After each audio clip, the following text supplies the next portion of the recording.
All right, guys, I got a very special guest here today with a very fancy title.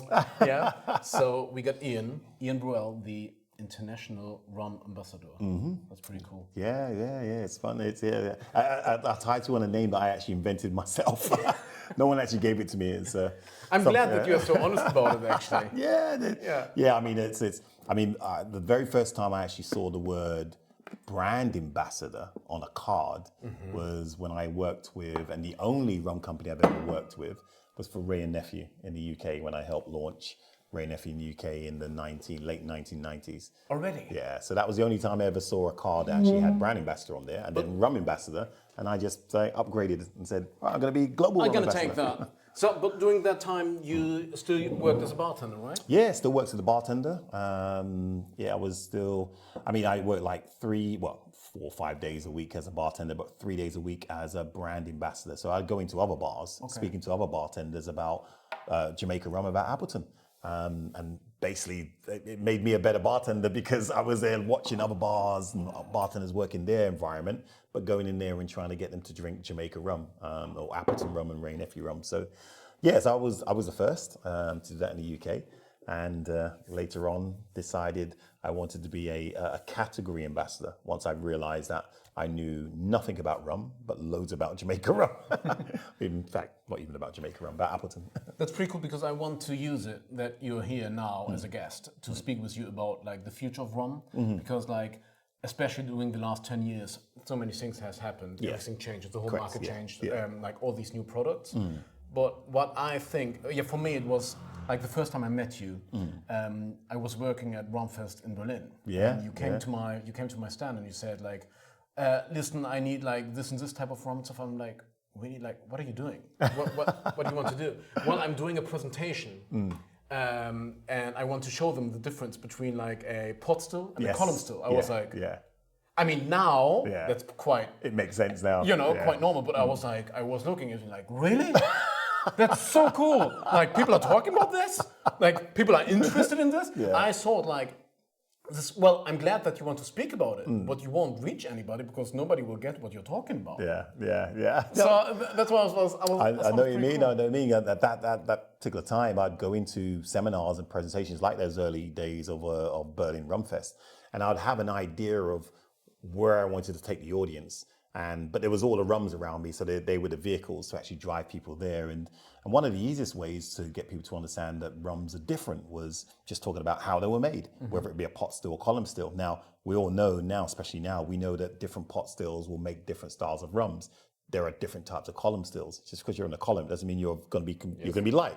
Yes. You could have a Creole still. You have you have what's called a normal coffee still. You have a free column still. You have the multi-column still. So you have different types of column stills making different styles of rums. But what I want to do is create like the stereotype. Like pot still is going to be big and heavy, and the column still is going to be much more lighter, just so they can start that journey into then peeling away the layers of how diverse rum was. So that was a method for my madness back then in the early days.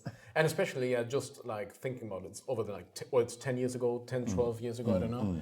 And for me, it's so interesting to see because in the last 10 years, I remember just going into a shop and there was like Caroni on the shelf from Villiers for like literally, I kid you not, 12 years old for like 35 years. Yes, correct. And you know, it's funny because I'm not that old, right? But it's like my story. Yeah, and if I talk about these things, I'm sounding like super old. I'm sounding like a granddad, you know, because you can't believe that anymore. I know. Like literally nobody cared. Yeah. And I asked the shop owner, I'm like, this is amazing that Caroni. He was like, yeah, but nobody cares. Yeah, it's true. And the thing is that rum, it's like old rums like Caroni and that lot. And I play homage to the godfather of rum, Luca Gargano. Yeah, we will be at Luca. Oh, perfect. It's his vision. It's the way he saw the rum category, the potential of the rum category that has helped brands or helped products like Caroni to actually grow to where it was. And all of a sudden, the collectors have just jumped in it like bees to honey and that type of stuff. So, we want some of this, want some of that. But again, when it was $35 a bottle or 35 euros a bottle, nobody cared. No one knew about Caroni. No one knew where Trinidad was in some respects when it came to those rum drinkers. But it's great we're seeing people doing it now. Yeah, and I want to use it to speak with you about especially the future of rum, which is quite interesting because like nobody was nobody's so involved in the rum business as you are, especially if you look internationally. Yeah, right? okay. I mean, there are like people who are specialized a lot, and probably there are people who can tell me more about a mock pit. But you see, like to have an overview of what is happening around the world, like customers' behaviors. You have founded the Rum Fest in London. Yes. Yeah. You have founded or helped found nearly all of the rum fests all around the world. So that's what I mean. That's why your view for me is very interesting. Thank you. Because people are just basically focused on their markets or in their niche or whatever, which is cool. I'm not being judgmental, but that's why your opinion is so interesting. Yeah, I mean, it's one of the things I love. Even though I started bartending years ago, I still jump behind the sticks every now and again. Oh, no, you don't like it. Over 40. Over 40. Not as old as this rum. Okay, that's a good hint. But yeah, I love meeting people. I love communicating and telling stories and listening to stories as well. And I think as bartenders, we are all about hospitality, even more so than the drinks. And what I do now as a rum ambassador is an extension of that. I love to travel around the world, learn about new rums, learn about new rum cultures, new rum experiences. And once I've learned that, I want to share those stories. I want to share it with other people. And that's what I've done over the years is share these rum stories as such. But I also have to have a little bit of knowledge about where these rums have come from and how they're made. Just so in case you have someone who is a chemical engineer or a big geek when it comes to esters and understands about muck pits and dunder and how a column still works compared to how a batch still works, you still have to have what's called conversations with those types of rum drinkers as well on the same level. So I have to try to learn from the best. And one of the things I love to say to people, someone said to me one time, it was a guy named Nicholas Faith who passed away, unfortunately, a few years back. But he was the most knowledgeable person I knew about cognac. He was knew everything about cognac for me. And I was at lunch with him once and I said, Nicholas, you know everything about cognac? He says, no, Ian, I don't know everything about cognac. I just know a little tiny bit more than most. And that's what I say to people about rum. When people say, you know everything about rum? I'm like, no, I don't. I just know a little tiny bit more than most. Not everybody, but just most. Just because my life is rum. And all I want to do is, if I don't have the answers, if someone asks me a question about rum, I don't have the answers, I feel confident I know the person to ask to give me those answers. That's good. As such. And that's where I think my career has gone. It's just seeking out the people that have the knowledge about rum. And I'm still seeking, I'm still learning about the category after all these years. Because there's so many things changing. Because there's so many things changing. Yeah, so many things changing. Let me check what that is. I think it should be fine. Yeah, still rolling. Having seen what happened the last years, having seen how many new products came on the market, they disappeared quickly as well. You just experienced that yourself, created a brand, which is based. Is it gone already, or is it just? So the name has gone. We're talking about Equiano now. The name is no longer with me, or no longer with Foursquare. To an extent, it's now in the hands of my old business partners, but they don't have the liquid, they don't have the recipe. That's all myself and Richard Seal from Foursquare, and they definitely don't have the know-how to get it into the right places. So it's just a case of just a name as such, and that's a whole different talk and a whole different conversation we could have on a podcast, and that would be about learning about business partners, learning about trademarks, learning about loyalty and understanding of how the drinks industry works. And that's something that over the last couple of years, I've really embellished into my repertoire. So now I'm working with a few other new rum companies now, and I've used what I've learned over the last couple of years working with Equiano to make things better for myself and for the future. So yeah, it was a great idea, great story. We were the first, and I was the first to actually create this concept of an African and Caribbean rum, because no one had thought about getting rums from the African continent and blending with rums from the Caribbean. And that's why Richard Seal from Foursquare said, I'd love to be involved, because he'd never heard of that concept before, but it was a challenge for him. So we've got a few things lined up, and one of the things is to perfect and then make sure and make that brand even better. Just means we have to use a new name. But this is a good example to see how fast things are changing, basically, on the rum market. just to think back, like back in the days, they were like, if you want to do a rum tasting, you basically had the few options that were on the market. That's it. Like, yeah. you know, that's right. And it would have been categorized by white, gold, and dark. Probably, That's it. and sweeten. Oh, well, it wouldn't be categorized because it would just be normal. Oh, right, yeah. Where by now, like, laws are changing, especially like in Europe, we change a lot, like change the whole category. Yeah, category of sugar addition. So it's now a maximum of 20 grams per litre, which I personally think is a bit still too high. I know with cognac it's 16 grams. But it's quite high. But it's a step in the right direction because again, there are brands out there that were having, when you tested them out, they had like 90 grams of sugar per litre in there. To be a liqueur, you have to be 100. So this was like just below 100. Very close. But they were being sold as premium rums in their territory, in their country, in Europe. And then they'll cross over the borders to here, to Austria, to Germany, and places like this. And they'll cross over the borders. And people are saying, oh, that's a quality rum because they haven't been educated. So they're drinking something really sickly sweet. And they think that is what a premium rum is. And that is detrimental to some of the rums that we drink that have no sugar added to it. They're absolutely amazing with texture and flavor and complexity, but they're not given the fair crack of the whip. When the general person we want to get into the category says, oh, it's a bit dry, it's a bit harsh, because it doesn't have sugar inside there to balance it out or add a little bit of lengthener on there, or just to mask the fact that it's a really bad distillate. So where do you see the future then? Like talking about like what happened in the last 10 years, because now, of course, it's easy to say that Luca, what he has created with Villiers, which is nobody has seen anything compared to this. Yeah. You know, it's unbelievable. Yeah. But like the endurance he had, it's unreal. Yeah, and he's still moving forward. So ahead, like crazy. But he was so ahead of his time. Yeah. I don't have a hat, but I'm gonna have to tip my hat. You know, it's like.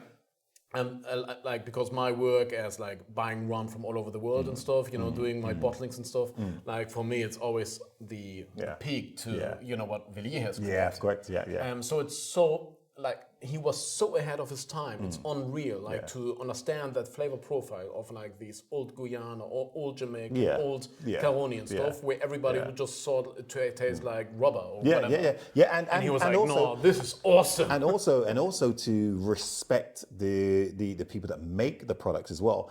Get a very good image in this. I say, like, for example, Luca's rums, you have independent bottlers, and independent bottlers have been very important in bringing some of the old rums to the mainstream or to consumers that would never even thought about drinking them. People like John Barrett from Bristol as well, buying rums, buying casks and bringing an old Jamaica, an old Barbados, an old Trinidad to a market, and maybe even thought about drinking old rums from those places.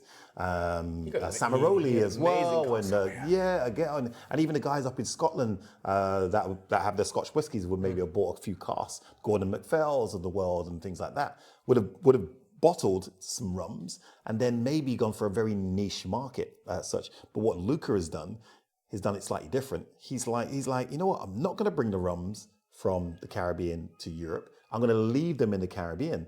And that's the reason why I give him a slight little difference. You have the independent bottlers that are great companies, but you have the dependent bottlers. And that's what Villiers is. It's a dependent bottler. It depends on the distillery at source, bottling, as well as aging the product. And that's the reason why the Foursquare range that he does, if you look on the label, it doesn't say Villiers, it says Foursquare. It doesn't say Hamden, it says Hamden. So it doesn't say Villiers, it says Hamden. But you still always, with the dark bottle and stuff, you always recognize that it's his work. Yeah, you recognize his. But with the Caronis as such, the reason why the Caroni values went up in that time, because he was one of the people that saw that, bought some of the stock, left it in the Caribbean to continue aging, while others brought it to Europe. This is insane. Like, this is literally unbelievable, because he did this in a time where rum was just Bacardi and Coke. Correct. That's it. Correct. Or like in Germany, they put it in the tea. Or, put it in the tea. That's it. Yeah, like there was no neat drinking whatever. Yeah, it's like foresight. The whole market didn't exist. Yeah, it's foresight. He not just created like this premium new market, he was so ahead and did it in the most extreme level. Yeah. You know, he didn't start with like entry sweet stuff. Yeah. He did like the richest and most complex and strongest stuff. Because it would have been very easy to do the entry style, the sweeter style rums that we all loved and drank when we were younger, because we thought, we can drink this rum neat, because When you're growing up, that is a mark of achievement. When you're a spirit drinker, you can drink this spirit neat. You didn't have to put Coke in there, or in the UK, you didn't put blackcurrant inside there. You could drink it neat, and it's a lot easier to drink something neat that is sweet. So when the products like Zacapa came around in the wicker basket, the wicker packets and that type of stuff with lots of sugar inside there. The original Eldorados, when they first came out in the 90s, and that they were sweetened rums, but they were sweetened because they knew that people were going to sip it, and they're like, "Oh, makes sense." It makes sense. It's easier to." And Luca could have done that. He could have easily done that, but no, he went the other way and then started doing. No, I'm going to do rums that are going to be appreciated by people that enjoy neat spirits, the people that drink single malt Scotch whiskies, the people that drink bourbons, the people who drink natural wines. But even natural wine didn't exist. Scotch wasn't a crisis. Yeah.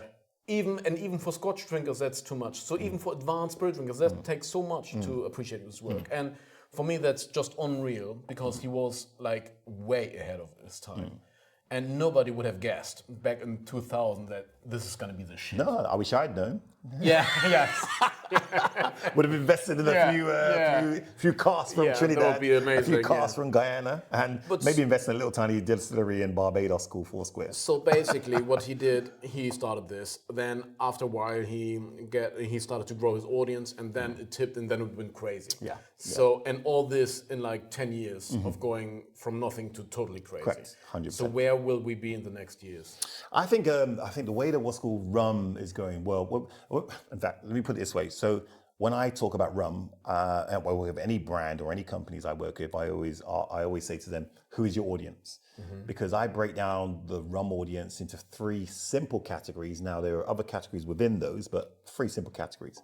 I've got the 90%, the 9%, and the 1%. Now the 1% are those ultra geeks that can tell you the dress size or the shoe size of every master blender or master distiller that they love and that type of thing, because they know everything. They can tell you how many plates inside the column still, how much esters in that particular rum. They can tell everything about all these rums, and they're the ones who will seek out and will buy all of the Veliers, a lot of the big independent bottlers, as such, all the exceptional casks from Foursquare. They know all those. That's 1%, and that's generous. 1% of the rum drinking of people that drink products that have rum on the label. Then you have the 9%. The 9% are what I see as the influencers. Now, they will influence a lot of people just because they make a lot of noise. They spend a bit of money. They're collectors as well. They see the carries, but don't know too much about it, but have heard about it, and they might buy a couple bottles here and may not even enjoy it. But the fact they've got a couple bottles, they'll collect them. They'll buy Appletons, because Appleton's a big name. They'll buy the Mount Gays, because Mount Gay's a big name. So they're always going to be one of the first to buy something new. Whether they support it or not, it doesn't matter, as long as they're the ones that first have it and show all their friends that they had it and put it online. I've got one of these in my collections. Have you drunk it? No, I've got one of those in my collection. But have you drunk it? No, but I have one in my collection. It's like that. But they'll get other people to do it. Nothing wrong with that, because they're putting money into the coffers of the rum companies. And you have the 90%, the general public, who don't give a shit, as long as it tastes good. Yeah. They don't care. I mean, they're drinking rums they're drinking, in fact, let me rephrase that. They're drinking products with rum on the label, and some of these products don't even have rum on the label. They have rum company on the label, and they're drinking them, and they're thinking that's the best rum in the world for them, because for them they're about the rum experience in their mouth, not about what the rum says about them. It's about what it says about in their glass. It tastes good to me. I like it. I don't care if there's sugar in it. It tastes good to me. I don't care if it's from this country that doesn't produce rum. It tastes good to me. I don't care if I have to mix it with Red Bull. It tastes good to me. And there's nothing wrong with that either, because there is a market for them. And we're hoping that some of them may get into that influencer stage at 9%, and then eventually into the geeky, the 1%. But we can see that. But that's rum's strength is also its weakness, because you'll have some of those people that will assume all rums are the same without doing the work. Okay. And they'll taste a rum that has been sweetened. They'll taste a rum that is not even legally a rum, and they think that's what rum is.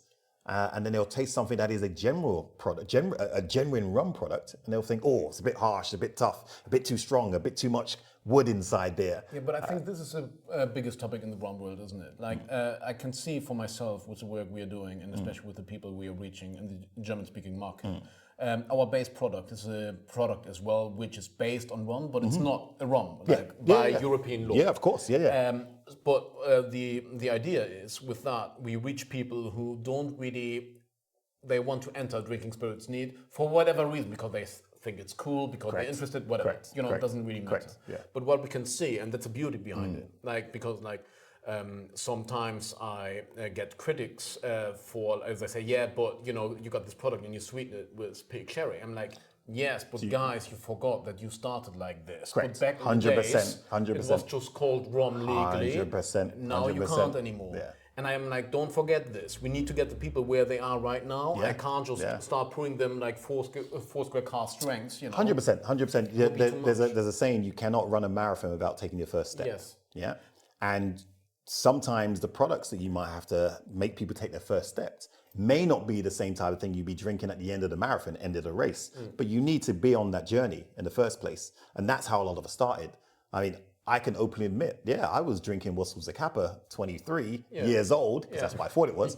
It's a Kappa 23 years old, like 20 odd years ago, and saying, wow, this is amazing. And the reason why is because, yes, it was sweetened. Yes, it had a rummy type flavor. It was different from the Jamaica rums I was used to drinking, but it was something that I could drink in a glass neat. Now, that could be my bartender background. It may be the fact I'm a Jamaican inside there, so I've got a sweet tooth. But the fact I started maybe drinking that, I wouldn't have been drinking a cask strength, what's called Caroni or a Foursquare or even an Appleton 50-year-old back then, because it'd have been too harsh. My palates evolve, my palates change. So you have to make that journey inside there. You asked one of the things that I see in the future, transparency. That is one of the most important things. It's about telling people what you're drinking. Enjoy what you like, but know what you're drinking. That is where I see rum going in the future. So whether it's a rum product, it's still a rum experience. Whether it's a neat rum that's cask strength, that is a rum experience. It is not for us to say to someone, you must drink your rum this way. It's for us to bring them to the table and say, this is a rum experience. You got this style of rum, you got this style of rum products, and you got this style of rum. Which one are you? Yes. Yeah. And that's our job as educators, as spirit lovers and such. Not to tell people you must be drinking this and this is how you must drink it. I agree. It's about creating a rum experience. Yes. So you gave me a rum earlier inside there with the Pedro Jimenez inside there. Yes. I don't know the sugar content inside there, but I tell you, I would drink that with some cheese and that type of thing and have a good time inside that. I'll introduce it. I will tell people, it's been sweetened with a Pedro Jimenez, but that is a natural blend, a natural. I make cocktails, you make cocktails as such. That's a Manhattan inside there. But I tell you what, it's a rum experience. It's a rum experience. I'm not saying that the flavors come from the barrels it's been aged or the sweetness of the sugar cane that was distilled, that was crushed and fermented. And no, because I've seen a few brands do that, and I'll call them out on that. I'm like, the sweetness in your product is not lying. Correct. And so that's why I say transparency is one of the most important things. Now, you don't have to put it on the bottle and that type of stuff, but the information needs to be out there and accessible for when people do the work. And it's important when they do the work, because there are some lazy consumers out there that don't want to do the work and they're quite happy for someone to tell them what they're drinking. No, do the work and find out what you're drinking. Go online, go and find out about that particular product, because I'm not saying you mustn't drink it, but know what you're drinking. Yes, I agree on everything you just said, and I can say for myself, like the work we are doing with like doing YouTube videos and stuff. This is going in a very nice direction. We take the people on a journey with us, it's going well. It's a journey, and the people appreciate that a lot. Like we're doing like live, we take them to the distillery with us per video, and I can see like when once I did in the Caribbean a tour with a boat like a catamaran. Nice. And so we went to Marigalante. It was one of the steps. Love it. And there was these like guys with me on the boat, and of course if I go somewhere where it's rum, you want to go and try a distillery. You got 3 good distilleries there. And so I said and I was talking about rum the whole time, as I always do. And so the people were like, "Can we go with you to the distillery?" That's actually pretty cool. I was of course. And I just took them with me. They had nothing to do with it, but they loved it. Yeah, of course. Because it was like such an experience. And so from my experience, taking the people on a journey with us, this is how you build the category. Correct, 100%. That's But how you build is rum it category. just, do you see this worldwide? Do you see a future? Because like in my little world, I can see that we get the people here where they are right now, then we take them with us if they want to. Yeah. Some stay here, some stay here, you know, but some go crazy.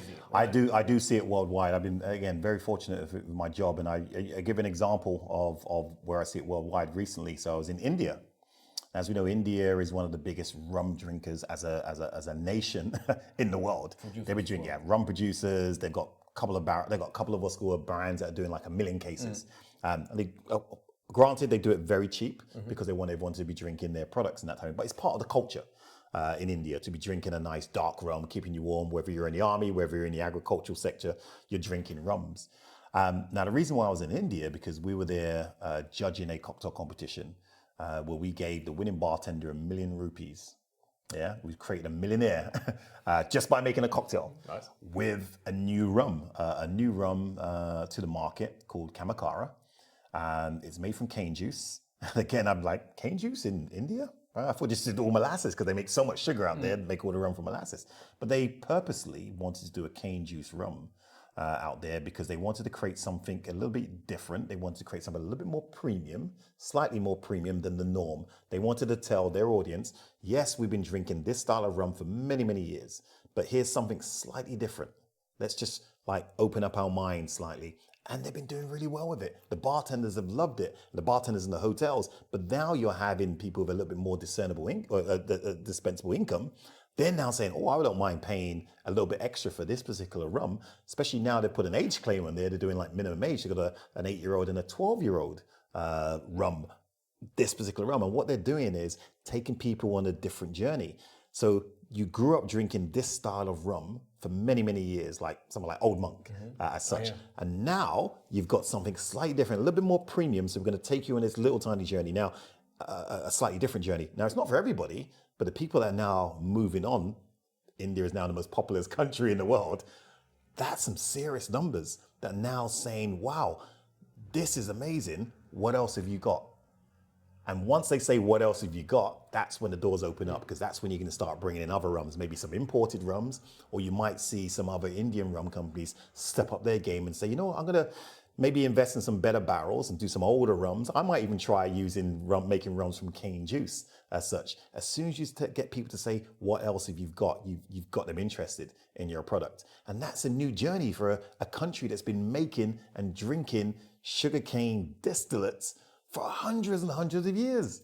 As such. Yeah, but that's actually that journey. I'm glad you talk about India because this is now a whole new topic which is involved about the future of rum. Like when people say, you know, rum's going to be the next whiskey, I'm like, listen. Well, the next big thing. They say. Scotland is not a big country, but they make a lot. They make a lot. You have no idea. It's a mass industry. Yeah. And you know, you got what is Foursquare doing? Like 1.9 million? Something like that. Yeah. Something like this. 1.7, something like this. Yeah. Minuscule compared. This is just like a normal distillery in Scotland. It's nothing. You know, and Foursquare is one of the when it comes to the rum world, one of the biggest names. I'm not saying it's the biggest. One of the biggest names in the 1%. Yes, but yeah, when it comes to because in the 90%, you can ask Richard. When you speak to Richard Seal, the 90% still don't know the Foursquare. But still, we talked about like 1% reaching as well, 9% reaching 90%. You know, so the Foursquare, it's a very important role. It's very important, 100%. 100%. It's very important. In that role. Being such an important role and producing so little. I mean, the production is very impressive, but still compared to like the whiskey market, it's very little. And if of course, then we have distilleries like Darza and stuff, and they make like 30 million or whatever, of course. But still, these are the brands that are evolving. And if people tell me it's going to be the next Scotch whiskey, I'm like, listen, whiskey is not producing only a lot. They had like this amazing stock you can't believe. Like I know. There are millions and millions of barrels. No idea the industry behind Scotch whiskey. So what I'm trying to tell now is how it's going to be for the markets, the current guys who enjoy the rum and stuff. If, like, let's take India. Now you have the first local producer who makes a better quality, who reaches more people, the people get more interested. And what if India decides, like, now we want Foursquare? or Hemingway or whatever. You drink Scotch whiskey, yeah? I like everything that is good. So when we were growing up, I don't know how old you are, but you're probably a little bit younger than me. When we were growing up, Indian whiskey was seen as pretty much a joke to a lot of whiskey drinkers. They're like, that's not real whiskey, that's actually rum. Which used to be quite true, actually. Yeah. The reason why they'll say that is because legally they can have 51% grain and 49% of the other products, which would normally been sugarcane inside there, which is why some people used to say, oh, it's rum. Back then it was a laugh and a joke. Now I correct people and say that all rums have to be made from sugarcane, but not all sugarcane spirits are rum. Yes, so it wasn't a rum, it was just a product that has sugarcane spirit in there. So it was seen as a joke. Then you had companies like Amarut started making some serious quality single malt whiskies and started winning awards. And people starting to notice India as a proper whiskey producing country because they could hold it side by side with the benchmark of whiskey in the world. Because whiskey, there is no global standard for whiskey. True. There's a GI for Scotch whiskey, just like there is for Irish whiskey. Now there is for Japanese whiskey. But the global standard is always seen to be held against Scotland. That was the standard. It's a big critic of mine. If I just, this point is actually very important where people say like, rum is not regulated and whiskey is regulated. I'm like, listen guys, whiskey is not regulated. From certain areas it's regulated, correct. But not as certain geography, certain GIs and there's certain GIs, the say AOCs or which are PDOs and that type of thing, which govern, rum has that. Yeah. Rum actually has more of that recognized in Europe than whiskey has. Exactly. And that's what people don't even realize. Like, really? I'm like, yeah, and you go through the names of what's recognized in Europe. They're like, oh shit, yeah, you're right. But they're not respected as such. So where I was going with the Indian whiskey is that now you're seeing companies like Amarut making whiskies that now the Scotch guys are like, that's not bad, that's bloody good as such. So in answer to your question, yes, you may start seeing these these rum distilleries in India starting to look at the Foursquares of the world, starting to look at the Hamdens of the world, starting to look at the Worthy Parks of the world, starting to look at the guys in France like the Nissons and the JMs of the world and say, we can do that. We have the facilities to do that. We have the infrastructure. We have the sugarcane, so we don't need to export the molasses or anything like that. We can do that. What's to stop them? That potentially is the future. I'm now seeing a lot of quality rums coming out of Asia. This is an area where sugarcane came from before it came to the Caribbean. But they've looked at the Caribbean and like, these guys are doing stuff with stuff that we sent out there or that traveled all the way over there. We should be doing that now. Yes. As such. And you can see like, it's a small example, but still like Chalong Bay in Thailand. I was thinking of Chalong Bay, as I was saying. I was thinking of, Chalong Bay. I've been actually to the distillery as well. And if you was at my rum fest in London last year, one of the rums that everybody was like, wow, was amazing, was from Vietnam. And funny enough, it sounds like Chalong Bay. It's called Halom. Okay. Halom rum. Halom Bay or Halom rum. It's called Halom rum. It's headed up by this lady named, I can't remember her name, but she's the one who makes the rums in there, but she's under the guidance of a really good friend of mine named Rafael Grassoni, who used to be the MD of Mount Gay. Okay, nice. Yeah, so he's been living in Dubai, went out to Vietnam to help them with the marketing and the promotion of the rum, brought it over to Rumfest, and every single person that tried it, it's all made from fresh cane juice, local cane juice. Everyone that tried it was like, oh my God, this is absolutely delicious. Let's do some advertising for your Rumfest. When is it? Oh, the Rumfest is 17th to the 18th, or 17th to the 19th of October this year in London. It's the world's longest running rum festival. Yeah, nice. Been going, this will be the 20th year, nice. 20th year, but we have rums from all over the world, 400 different rums, 2,500 to 3,000 people just getting a glass like this and going around saying, oh, this is great. But then it's a rum experience as well. You can dance as well at the end of it. Yeah, we just talked. I will definitely be there with my brothers. Yeah, he will be. Well. He will be there. So it's gonna be cool. But yeah, that for me, I'm seeing Asia as a continent. We're seeing some quality products. I mean, you mentioned Chalong Bay. I love what they're doing down there. You've seen Australia is about to create their own GI as well. Yes, they're trying to create their own GI. So they are legally to be a rum in Australia, you have to be aged for a minimum of 2 years. So where Queensland is, where all the sugar cane is grown, it is tropical. Yeah, you probably have a few there, Beanleys as well. And the Beanleys, Luca's naturally jumped on there because they have the pot stills in there. But there's some great rums out there. Husk is there, Archie Rose. What else? I don't want to forget any names in case I can't go back to Australia. But there's some great rums being made in Australia. But Husk, I mentioned them. Actually mentioned it in my book. Oh, yeah. We'll talk about it later. Husk, what they've done, they've registered a name ACR, which sounds like Authentic Caribbean Rums in the Caribbean, but no, it's Australian Craft Rum.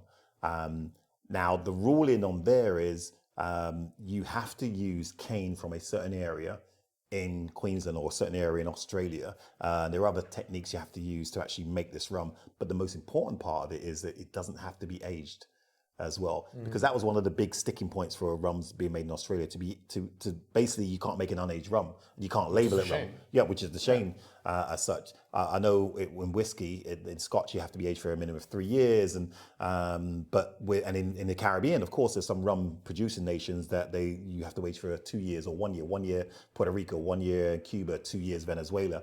8 months in Mexico to be defined as a rum. So to have an unaged rum you're not defined as a rum in some markets, and same as in Australia. And one of the funny things is one of the biggest selling rums out there, imported rum, is J. Ray Nephew Overproof, and bartenders are bringing it in because they loved it so much. But legally, they were breaking the law because it had rum on the label. I couldn't believe it. Last year when I was in Australia, Campari, who import what's called Ray Nephew, changed the label. It's exactly the same as the one in Jamaica. It just doesn't say rum on it. Okay. It's just the beautiful Jamaica colors and everything. Like it says Ray and Nephew Overproof. Doesn't say rum on there. So they're not breaking the law now, and they can sell it. But it's annoying, but okay. But everyone knows it's rum. Yeah. So everyone knows it's rum. So that's so they're playing by the rules. They're playing by the rules there and that type of thing. But very soon you'll have unaged rums being made in Australia because again they're evolving.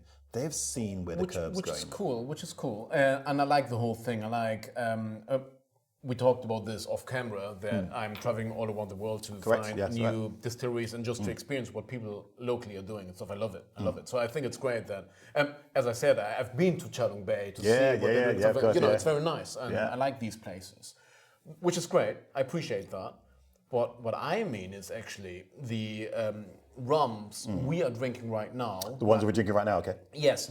If now the whole world, more and more people are getting rums getting more and more attention, and we have seen what happens to the prices in the last, don't just take 10 years, take 5 years. Yeah. So that's what I said, what will happen to the oldest market, basically Europe. We are in such an amazing place to live in Europe when it comes to spirits. The amount of great spirits we have is unbelievable. We are in a great place, but for the prices it hasn't really started yet. For me personally, as in, yes, the prices for certain rums are astronomical, only because some rums are now being priced being justifiably priced at the right price because of how they're aged, where they're aged, the tropical aging. To have a rum that's 20 years old. But let's stick with that. This is a very important part because now we have seen this amazing price increase compared to the years before. But if the whole world rum is getting more and more attention, and they want this old school stuff, they want this you know what happened when China opened up to the Macallans and stuff. Oh no! Because the price is going to go even crazier. Exactly. You've seen what happened to the Scotch market. That's why Scotch went crazy. Well, but with rum, this hasn't happened yet, and the price is already crazy. It hasn't happened yet, and this is this could be seen as a problem for rums, only because of the fact that there's not enough aged stock. That's what I meant. To basically to counteract that. That's why I wanted to go. There are certain distilleries that have that amount of stock. I mean, Appleton, they have 200,000 barrels of rums in there. Richard and Foursquare, Mount Gay probably have about 80,000 barrels between them. They're the two biggest what's called aged rum producers in Barbados, which is seen as the home of rum as such. But when you start looking at some of the other notable distilleries out there, they don't have as much product, which means now what will happen is there's two things. One is you're not going to have as many of the independent bottlers buying or getting rum from source because they need to keep it for themselves. They need to keep aging it for themselves and start creating their own value. So they will then go for the secondary market, which are the brokers, which actually help finance a lot of the distilleries, the EA Shears of the world, the main rums of the world. And you can buy a really nice Foursquare that is 20 years old. We will be at Maine next month. Oh, right, perfect. Yeah, up in Liverpool. Actually. Yeah, it's brilliant. Yeah.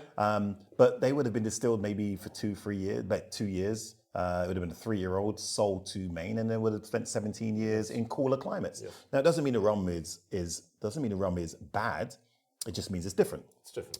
But it is a lot cheaper to actually make and bring to bottle than a rum that spent 20 years in Barbados compared to 3 years in Barbados and 17 years. Yeah. I'm not going to say it's more awesome. I'm not going to say it's more awesome. I don't want to be biased. I don't want to be biased. I want to be biased. I can say I'm just bringing the finance to it. I'm aging rum. I'm aging rum in Europe, but I say no. It's awesome. And that has to be the reality of it. And that's the reason why there is this big fight for a GI and 100% aging at source, because it does cost a lot more money to make that particular rum. So why shouldn't that value be at source? Why should it be given away under the colonial model, where you're taking it from source, creating a value somewhere else, and then you sell it back to them, or you even sell it here for a higher price? So that is one of the things you're going to see. So you're now seeing companies not saying, well, you know what, I'm not going to sell you my aged stock anymore. I'll sell you unaged. I might even sell you a 3-year-old. Yes. But what I believe will happen is you're not going to see people selling like 5, 7, 8, maybe even 10-year-old rums, unless you have a really good contact in that distillery and you're doing small amounts. But you're not going to see large bulk. So yes, we will see. There may be a lull, and I'm only predicting there may be a lull for a couple years while all of their stocks actually start to age. But that's only been in the last maybe 10, 15 years. It's only the last 10, 15 years I've been like, oh shit, we need to start putting some rum down. Mm-hmm. I still remember a time where, when I worked with Appleton, where they nearly ran out of 12-year-old.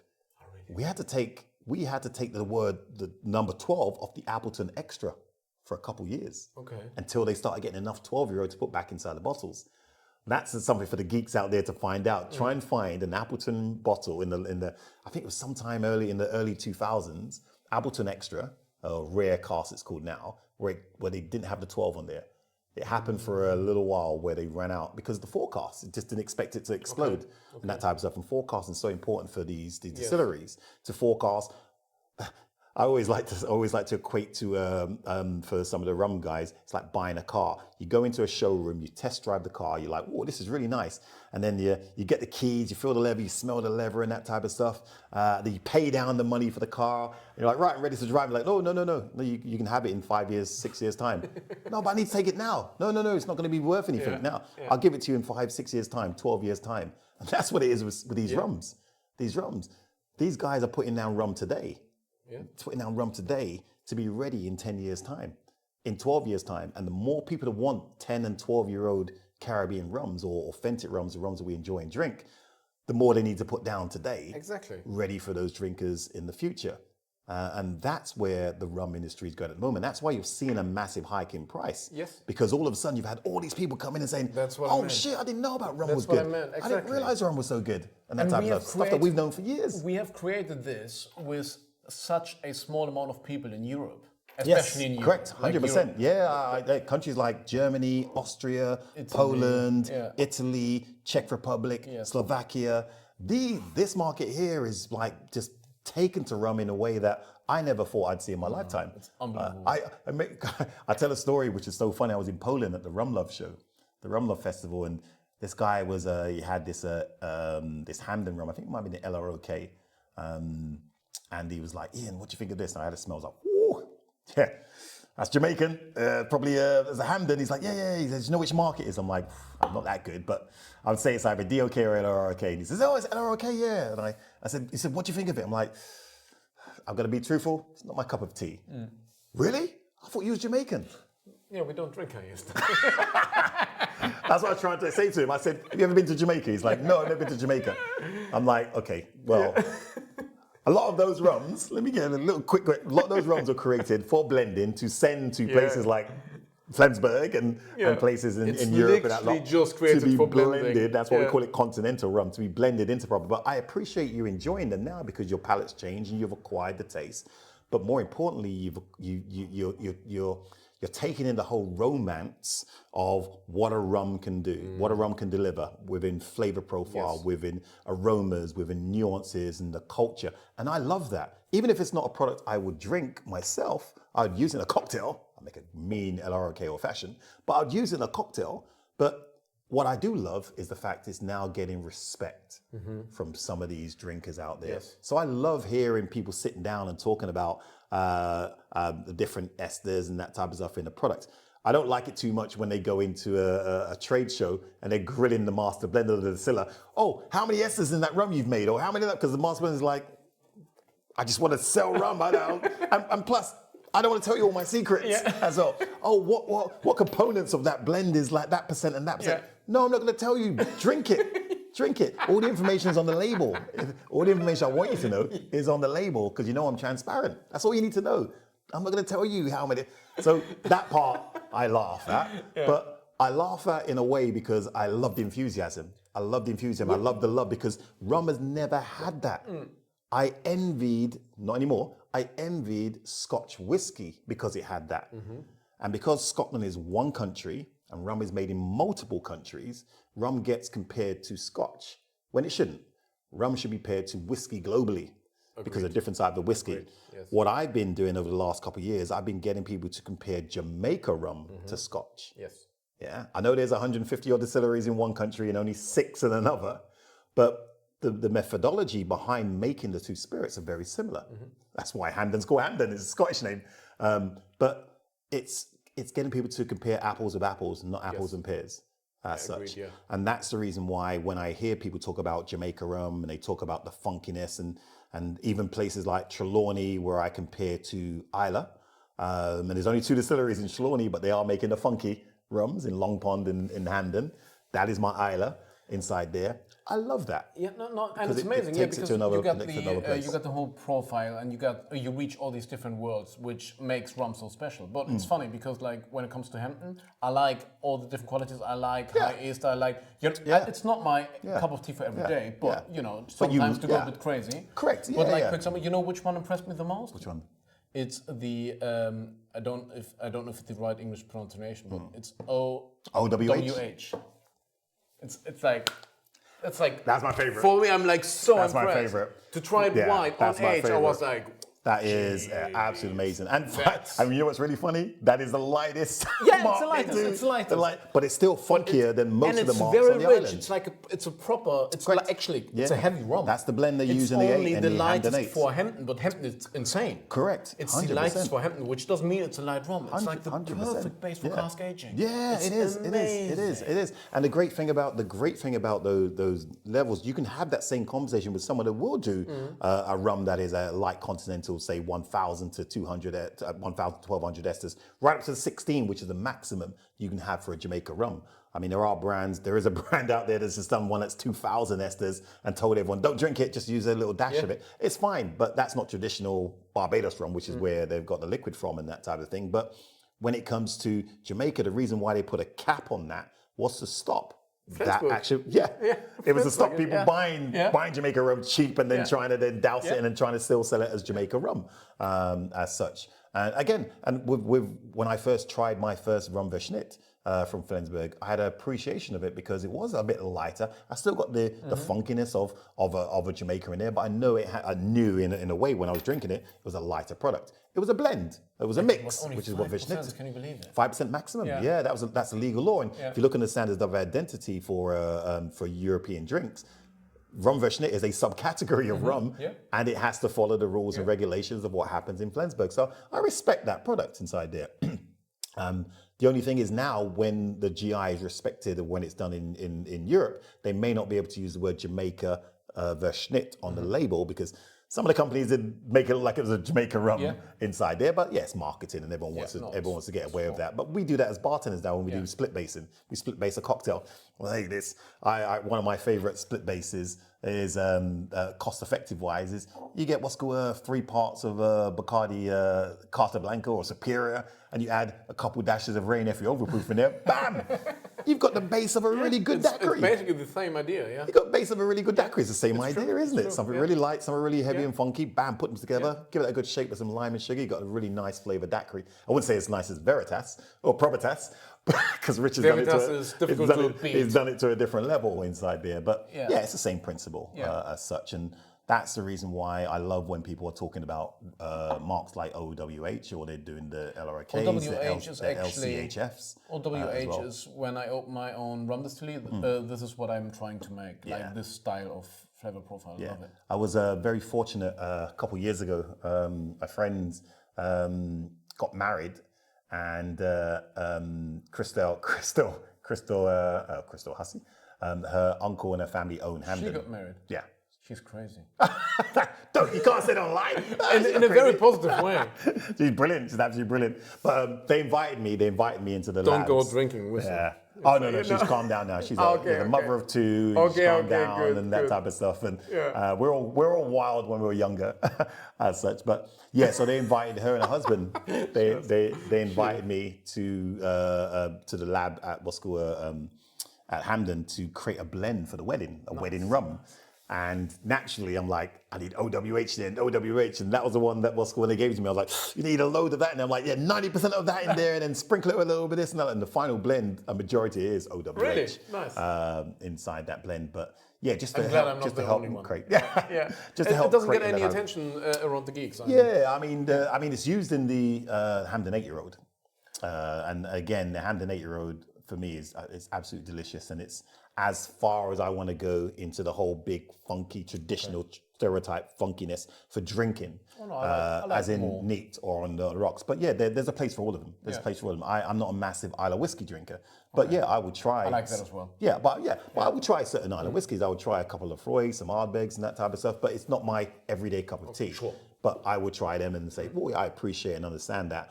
But there are some people, some Scottish people I know that are like, if you ain't drinking an Islay, you're a pussy. Because all that weak stuff, that rubbish stuff down that they do down Speyside and Lowlands and that, no, it has to be, I like all of them. has to be Big Pete. Yeah. That's what it needs to be to bring a proper Scotch. I don't agree on this one, but I like all of them. I'm not going to argue them. I'm like, okay, I hear you. And again, that's why I love when someone like that Polish guy, when he says to me, you ain't a real Jamaican because you're not drinking LROK or DOK. Yeah. I love that because he appreciates those high esters and that's what he wants. He wants those nuances. He wants to be able to have those conversations and talk to people. But more importantly, he's talking about Jamaica rum. Mm-hmm. That's what I love. Whether he's giving me shit, he's talking about Jamaica rum. Yeah. So that's the part I love. No, it's amazing to see what is happening right now. And it's going to be interesting to see how the future will be for the rum market with all these changes, with like the increasing demand, with, especially what makes a proper aged spirit so valuable and so beautiful is you can't just make it. There's no shortcut. There's no shortcuts, thank you. There's no shortcuts. I've tried a few Frankenstein rums products. I like gin, don't get me wrong. But my image is like when I'm doing my videos that I don't like gin, I'm like, listen, I like gin, I just don't like the whole bullshit around it. Okay, makes sense. That makes sense. Because we are reaching quite a few people on the German market. Like now companies are approaching me and saying, can you try my gin? I'm like, how much does it cost? Yeah, no, but can you try? I'm like, how much does it cost? 50 euros. I'm like, fuck off. It's like, you and me, we don't get, I'm sure you're a nice person, whatever, but I'm not willing to talk about a gin that costs 50 quid. Yeah, I understand what you mean. It's like you can get a proper aged product for this, which was aged for like over 10 years. Yeah. So no. Yeah, I love it. Yeah, but it's very good. I'm like, I don't care. Yeah. It's simple too much. It's funny because one of the things I'm known for is being a Vodka assassin. That's another title I gave myself, Vodka assassin. You got fancy titles. Yeah, I got fancy titles. I said that at the beginning. You got fancy titles. And the reason why I assassinate vodka is it's in fact it's not all vodka. It's expensive vodka. I just don't see the point. I'm gonna serve you vodka now. No, man, do that. No, but if you're gonna serve me vodka, make sure it's Polish. Or make sure I can taste the raw material. Make sure it's room temperature. Yeah, of course. In fact, if it can be pot still, even better. As such, it's a proper copper still. I want to taste the oil. I want to taste the starch. I want to taste the raw material. For me, that is for me. That's vodka. That's vodka. What do I know? By European law, you wouldn't be able to produce a pot still vodka. Why not? It got too much methanol. Oh no, really? Yeah, you can't do it. Yeah. Man, that's the reason why it should be too much column still stuff in it. But this is like a look at the label. How cool is that? See, that's a proper label. It looks like old. Yeah, it looks like, this very simple. But is it going to cost me like $100 inside a... It's inside 12 euros. 12 euros, see, that's proper vodka. 12 and euros. It's like I said, this is like the best vodka you can get. Wow. Yeah, I mean, it's 12 euros, Yeah, vodka should be warm you up. It's a small German company. He got like this most amazing copper still, and he's making a beautiful spirit. Oh, yeah. See, I'm getting a creaminess inside there. I'm getting texture. That for me is what I want in a vodka. Now, the only time I can get that in an expensive vodka, they've added glycerol inside there. Glycerin or glycerol, and sugar as such. But it still doesn't have the texture. Did you know that you're allowed in I didn't know. You're allowed to add 9 grams of sugar? Didn't know. But I mean, it makes sense. But it makes sense. It makes perfect sense. So, so I give expensive vodka grief. I don't give cheap vodka grief. I don't give flavor vodka grief because it's got flavor. Even if it's been added. So I do it as a joke. I do it. I used to do it because of jealousy. Vodka's getting so much love and rum's not getting any love. So I'm like, no, I'm the rum ambassador. You don't need to do that anymore. I need to. Yeah, exactly. I don't need to do it anymore. So I don't beat up vodka as much as I do, but as I used to do.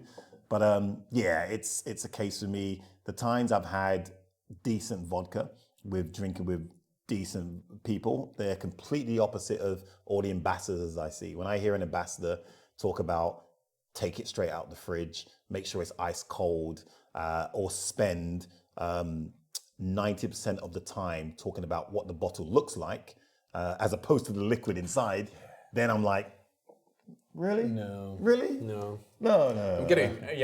As I said, like with the gin example, I'm so much the wrong channel for this kind of things. I'm like, where's flavored vodka? Can you talk about my vodka online? I'm like, are you sure you want that? But again, there's a market out there. There's people. There are people drinking vodka and getting their money stolen from their wallets. And but I can see like the changes. I can see they are amazing. I love it. I love to see what is happening with the people they are taking. They are just. They know so much. They know more and more about what they drink. They take care of what they drink. Yeah, doing the due diligence now. It's going in a great direction. Yeah, I'm literally like very proud of. Yeah, a lot of people are drinking less but better. Yeah, drinking less but better, which again holds well for some of the rums that are out there because there's so many great quality rums being produced. As such, and people are asking questions, becoming more discerning. They travel a lot more as well. So I would say with rums made from sugarcane, and sugarcane is growing right through the tropics of Cancer and Capricorn right around the world. So everyone want to have their own version of a rum or a cane spirit as such. So it's bringing a lot of new people to the table. I like the way you're continue pouring this very expensive Jamaica rum. Yeah, but it's good. It's good if you have people who appreciate it. Perfect. Wow. This rum here is really significant to Jamaicans or to Appleton itself because it was they put the liquid in the barrel in the year of our independence of 1962 is cool. When the liquid in there, and that just shows. So about 1962 now. In the 60s, for a rum company to be saying to themselves, we want to put rum down the side. Literally unbelievable. Because we know we can sell it because we're doing aged rums, as opposed to just making a white rum, which they could sell very easily as such. I mean, I'd equate that to maybe a Scotch whiskey distillery or a company saying, you know what, why don't we just create up a term called single malt and sell that into America around the same time, which is what Glenfiddich did to create up the single malt Scotch whiskey category. It was like, we're going to talk about we're aging for a certain amount of years. We have to be made at one distillery as such. And they created that concept of, yes, you got your blended whiskies, but you got single malt Scotch whiskey, which is slightly different. Which is true. Yeah, of course. But Appleton, by laying down casks and looking at, they were one of the first, if not the first, in the rum world to start talking about tropical aging and sticking that on their labels to advertise and promote that as well. I just stood up to, we have to, because we talked about Appleton now and we have this amazing product placement for Appleton, I had to get Richard on board as well now. Yeah, so just get some Foursquare. You know these Barbadians, they love to get a piece of the action as such. That wouldn't be fair to him, you know? That's true. I mean, they do. And especially, we talked so much about his work, so exactly. we need to get Foursquare as well. So we have a friendly rivalry between Barbados and Jamaica, only because But in a very friendly way. Yeah, because they think they can play football as good as us. They can't. They can't run as fast as us. All right, rum came from Barbados. They got the name, but I like to make the analogy where I always ask people who invented football. Or if it's Americans, say who invented soccer. I'm like, who invented football? And like, oh, the English. I'm like, great, yeah, you're right. But who made football sexy? The Jamaicans. No. I was like, that's why I didn't get it. Who made football sexy? I would say, I don't know. Which country would you say made football really sexy? As in, like, oh my God, the Brazilians. Correct. Okay, good. The Brazilians. That's right. Yeah. So when I talk about rum, I'm like Barbados. That was the island that gave us the word rum. First rums came from there. There were other cane spirits. Now I'm with you. Okay. But Jamaica made it sexy. I know all the Barbadians people like Richard are going to kill me when they see that, but no, it's true, made it sexy. Actually, funny enough, if we look at the stats, if we look at how much rum was being sold out of Jamaica, imported into the UK, into Europe, not so much America, well, a bit into the Americas, but Barbados had a great relationship with the Americans and sold there. So we're talking about the 17th and 18th century. Jamaica rum was like the Scotch whiskey of today. That was the barometer. Mm-hmm. That's what people wanted to do, create rums like the Jamaica rum. I remember going to Steve Rensburg's house, a great collector of rums, God rest his soul, and he showed me a few bottles of rums from other islands that called themselves Jamaica styled. Yes. Jamaica styled. Yeah. Because they wanted to replicate what Jamaica was doing. That was a Scotch whiskey at that time. That was a Scotch whiskey at the time. So that's when that was a barometer, where Scotch whiskey is a barometer for whiskey now. People think, someone will say to me, whiskey, whiskey, whiskey. And I normally say to them, what type of whiskey? Because in their mind, if they're from Europe, they're thinking Scotch. Then in America, they're thinking American whiskey, bourbons, ryes, or such. So I have to pull them up and say, what type of whiskey we're talking about? Because there are different types of whiskey out there. Back then, it was Jamaica rum. It's always interesting to see like how each country or each region has their bubbles, you know? Yes, yeah. Like, for example, drinking bourbon neat. Of course, you find the geeks on the internet. Yeah, and now if I say, well, nobody in Europe cares about neat bourbon, I can see the first people typing, no, that's not true, and I like drinking bourbon neat and stuff. I'm like, sure, of course there are people, but it's not a big market. Yeah. But if you compare this to like the US, like take a YouTube channel, for example. Yes. You have like these bourbon channels with like 600,000 followers. Of course, I'm like, what's going on? The Bourbon Trail. I mean, the amount of visitors that go down to Kentucky, and they will hit all those distilleries, and they're the collectors, the geeks, and that type of stuff. And the prices they're willing to pay. The prices they're willing to pay. I mean, you look at what's called Pappy Van Winkle. Yeah. Okay. Well, that's I mean, I think the biggest compliment that Foursquare has probably had from whiskey drinkers in America is by saying that's become the Pappy Van Winkle of rum, because of the exceptional costs are so sought after, and people are willing to pay those types of prices. I just did a presentation yesterday or the day before, what time zone I'm in. I was in Chicago doing a presentation to some American bartenders out there, and just going through some of the rules when it comes to rums, just to get them to understand that not all rums are apples and not all rums are pears. Some rums are apples and some rums are pears, and don't compare them in such ways. Understand rules, understand where they're from, understand some geography, GIs, some PDOs, protected dominions and of origin. That will determine how the rum may taste. That will determine the price of a particular product as such. So understand that, and then you can do some better upselling as such. So it was a great little session that we were talking about. And when we were talking about Barbados rums and talking about rums like the exceptional cost, one of the slides I had up there is, why is this rum so expensive? It was $169 for the Convocation, was it? Oh, I never remember any of Richard's names, any of the Foursquare names, but anyway. He's quite one of the newest ones. Yeah. It's $169 a bottle. And I think it's a 14 or 16-year-old rum. And then the next slide, I had a rum that had 24 on the label. And I asked him, how old is this? And some of the bartenders in there said it's 24 years old. Mm-hmm. Now, this was a rum from Florida. Yeah. Called Papapilla. Mm-hmm. You haven't heard of it? No. Oh, well, there you go. You're lucky then. Yeah. Now, I'm not saying it's a bad rum. Yeah, it's not a rum I would buy in that time, but it's got 24 on the label. So consumers are going to see that and think it's 24 years old. Well, we know the big 24 Solera. Example, yeah, and it was Solera. Yeah. This was a Solera, brother. But the actual product in Binny's... It was not, but it's sold. So exactly. Yeah. but this was aged up to 24. I hate that. But a big 24 on the label. I have to say this, excuse me to interrupt, because Solera, I like the whole sherry category and stuff. Solera is something amazingly beautiful, which works for wine so well. Yeah. Actually, the effect it has, it's amazing, which you don't have in that way, not even close when it's spirit, because the alcohol content is too high. And then they just insult this beautiful way of making this beautiful sherry by just slapping on the label to write down fancy numbers. Yeah, and a lot of them not even using the word Solera properly when it comes to making a rum. For some, I used to hear a lot of people say the word Solera on a bottle of rum was Spanish for bullshit. That was what some people said. It's true. And it was an insult to Solera, actually. It was an insult to them because they were doing it wrong and they were using it as a marketing tool. It was a bit of an inferiority complex because they wanted to get a large number on a label. It's a lie. To try to compete. It's a lie. They're like, but we didn't want to fuck off. Yeah. You just, you just pretended and you try to like be sneaky and get the people to believe it's 23 years old. Well, one of the things I said to the bartenders, I said, so you got the Foursquare rum that's 14, 16 years old at $169, made in Barbados, made at Foursquare or made in St. Philip's. Then you got this rum here, it's got 24 on the label, that's sold as a 24-year-old in some places, that is $39. Is there something wrong there? You got a 24-year-old rum for $39 and a 14, 16-year-old rum for $169. Does this look like a bullshit bottling? Does this like somebody is doing some crazy prices? Pretty much that was the question there. I'm like, there was something suspicious there. If you're going to manage to sell a product that's 24. And even if there was any 24 in there, I'm not saying there isn't, but 24-year-old rum is not cheap. So how much of that is inside there that you're paying for?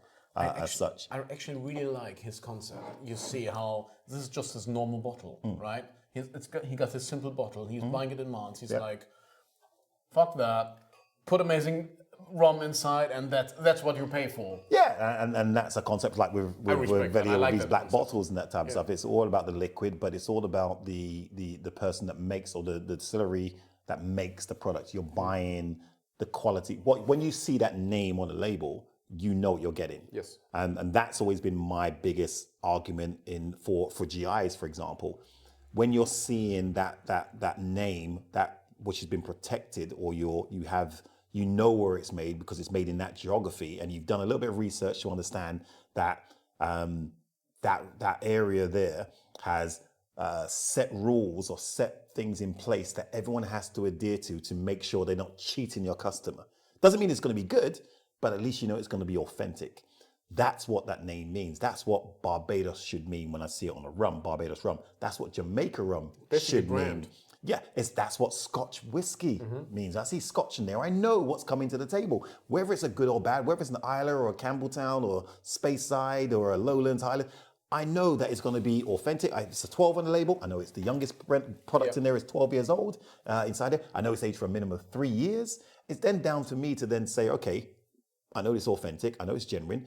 Do I enjoy the taste? If I enjoy the taste, I'll come back to it. If I don't, I'm not going to. But what I do know, it stands for quality. And that's what I ask consumers when I say to consumers, and I do a tasting. I did one in Germany a couple of years ago, and I said, what does Scotch single malt whiskey mean to you? And I had multiple different answers. Some said, oh yeah, it's from a single cask.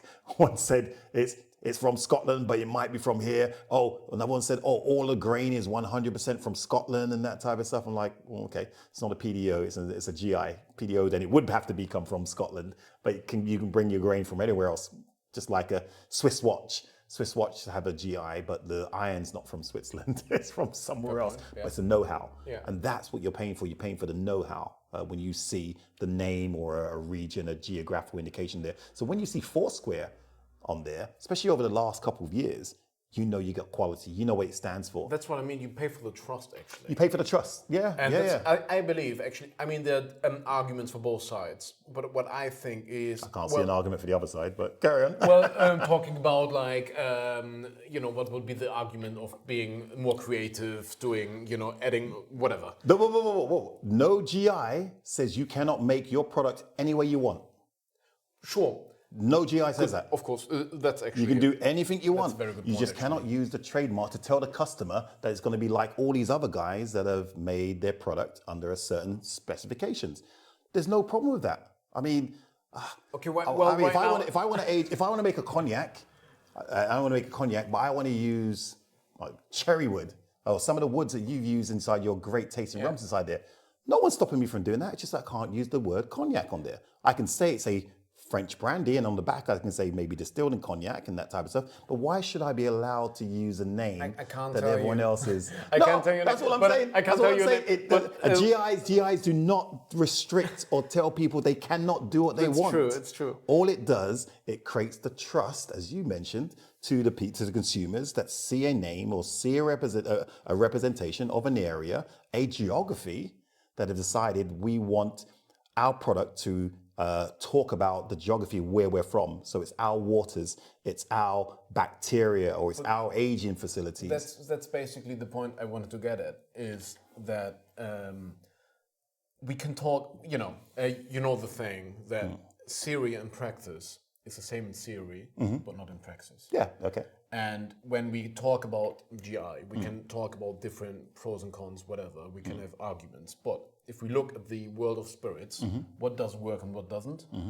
What is the best example? Like Scotch whiskey, single malt whiskey is amazing. What they've, I just had a talk. Can't argue. I just had a talk yesterday with like an amazing single malt expert, which was amazing. Yeah. And I told him that I'm quite amazed actually how the industry and how the Diageos of the world and stuff, they just have imploded their own world. Because a few years ago, I saw that basically nobody will ever reach a single malt whiskey again, because the work they have created is so amazing. The image and the drama and the nostalgics. Yeah, nostalgia. Nostalgia. Is that the English word? Yeah. And so but all that is based on the strict rules and the trust of what comes with single malt whiskey from Scotland, because people know, honestly, there's no bullshit anymore since like 89. And you even have to bottle it in Scotland. If you don't bottle it in Scotland, you can't call it Scotch single malt whiskey. And that is a living proof of how amazing the strict rules work for the customer. Correct. Yeah. Like, it does. I mean, how can you be this argument? It's hard to argue against that. And what's show me your numbers. Yeah, and what's even more important, you just said mention numbers. Show what's even more important is those numbers, is how much economy is bringing to Scotland. By even think something as simple as bottling in Scotland. That's what I meant. It's bringing money to the local economy, the local people. The blood, sweat, and tears have created those brands. That's what I meant. Show me numbers. I'm not talking about. I'm not arguing that Bumbu is not doing well. It's working well for them. Yeah, of course. But like, if I take a category, I take a country or whatever, like a certain style, and I compare this like with Scotch whiskey, this is a living example of how well they're doing, how big the industry is. And that's just in spirits. I mean, we can look at multitude of things. We can look at wines. We can look at cheeses, we can look at Swiss watches, as we mentioned, and things like this. They are doing well because they have a set of guidelines to tell people this is the guidelines that we adhere to make this product. Yeah. If you don't want to make the product our way, not a problem. You just cannot use our name. That's all they're saying. I would never ever subscribe to any drink or spirit law that stopped someone in a particular region from making a product the way they want to. I would be against that. Yeah, agreed. But I am 100% for any organization that says, okay, what we want to do is protect the way we're making products. We also want to evolve as well, because things change. I'll give you a classic example: the AOC for Martinique rums. Since 1994, 1996, when they created the AOC, they've had iterations on there about 2 or 3 times. Why? Climate change. Things are changing. So you have to change certain things. Yes, at the moment, it's 100% only sugarcane grown in the island. There's enough sugarcane grown in the island to sustain the business model there. So at least they know it's going to be the workers making the money, it's going to stay in the community and that type of stuff, and they can't import any sugarcane. And they control it as well. Because one thing people forget about when they think about the GI as such, and they think it's about control and it's about this, it's also about stopping deceitfulness. Because if I sold Jamaica rum to Europe and they added a spirit in it like Vishnit and added in there, I have no control over that. Now, if that's sold as 100% Jamaica rum, I've lost out because I've only sold them 5% of their product with that high ester stuff. 95% of it's gone in there, and now they've added something in there, and that's why it's illegal to add a spirit. It says it in the standards of identity for rum in Europe. You're not allowed to add any spirit to rum inside there. unless it's Verschnitt, and it has to be labeled as Verschnitt. Sure. As This such. is Right, exactly. So a GI stops the adulteration of your product to be sold at the same type of price that you're doing your products in. And that's all it's there for. It is protection. It's not to stop someone from doing what they want to do. We want people to express themselves. I want to taste rums in different types of barrels and that type of stuff. I don't know if I want to taste rum that's whatever you sea salt inside of fermentation, but yeah, I will try it and see what it's like. As such, I want to see rums and try rums that have different types of casks. We mentioned way earlier where I see a lot of rums. We are going to see a multitude of different wine casks being used to finish rums, because I want that rum experience. I want to taste something that's beautiful tasting, but has a slight different edge in it. So me and you can be sitting down and having a conversation and smelling and say, can you get that? No, Ian, I don't get that. Like, you don't get it. I'm like, what? You don't get that word? I'm like, but that's what, I don't drink rum at home. I drink rum like this when we're having conversations and that type of stuff, because it provokes a conversation that's part of the rum experience. That's what I want to see. I drink rum at home as well. I also, yeah, exactly. but I always want to. But I also want to see the protection of the industry, that local industry. And if it's not protected by GIs and PDOs that tell the consumer where it's from, how it's made, and the stuff that's gone in there and the stuff that's not in there, then it's the wild, wild west. I kind of go to Alexander and ask him about it. Like, okay, I'm gonna give him the example of Scotch whiskey and like, now tell me. Give an example of cognac. It's French. Yeah, well, yeah. No, but the thing is, but the Scotch whiskey example is better because the image is better, numbers are better. Here's where a lot of people get the mess up on, including Alexandra. Here's where a lot of people mess up on wanting the understanding about GIs and that type of stuff. They think it's all connected to history. They think it's connected to a way of making products in a particular region and that type of thing. One of the biggest arguments against, or one of the only arguments against a GI, for example, is that traditionally rums would have been made in the Caribbean and sent abroad to be aged and sold. Yeah, traditionally. Now, okay, no one can ever deny that rum was put in a cask from the Caribbean and brought over to Europe, and the properties changed. No one could deny that rums have been brought over to, say, London and continue aging on London docks, which is why the term London dock rum came about.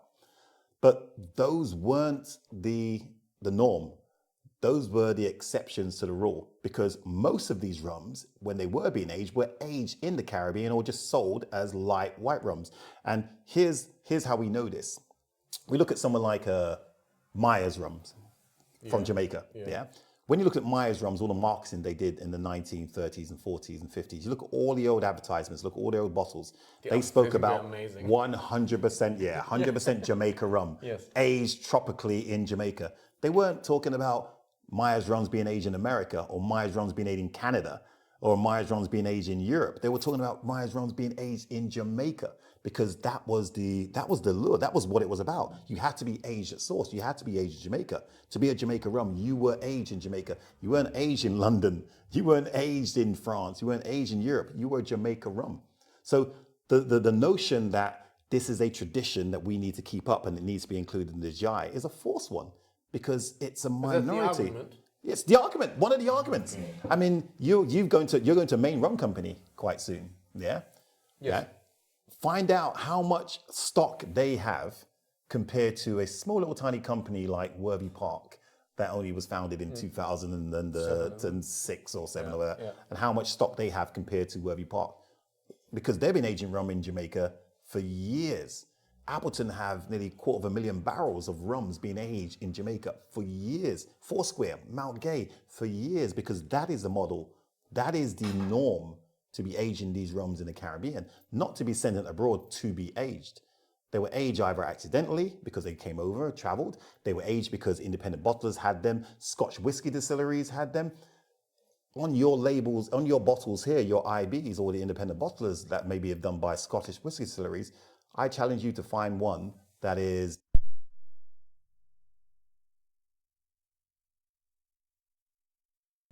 So basically, we just realized after having been talking for 16 minutes that our mics went off. That's why you can see now a whole different table setting, because we went quite deep into this whole... Yeah. I mean, you can always play the other part where the mics went down and see if people can lip read. I'm sure we're gonna lose them after a while. It's true. We got quite a few things on the table. The old Simon Difford. Yeah.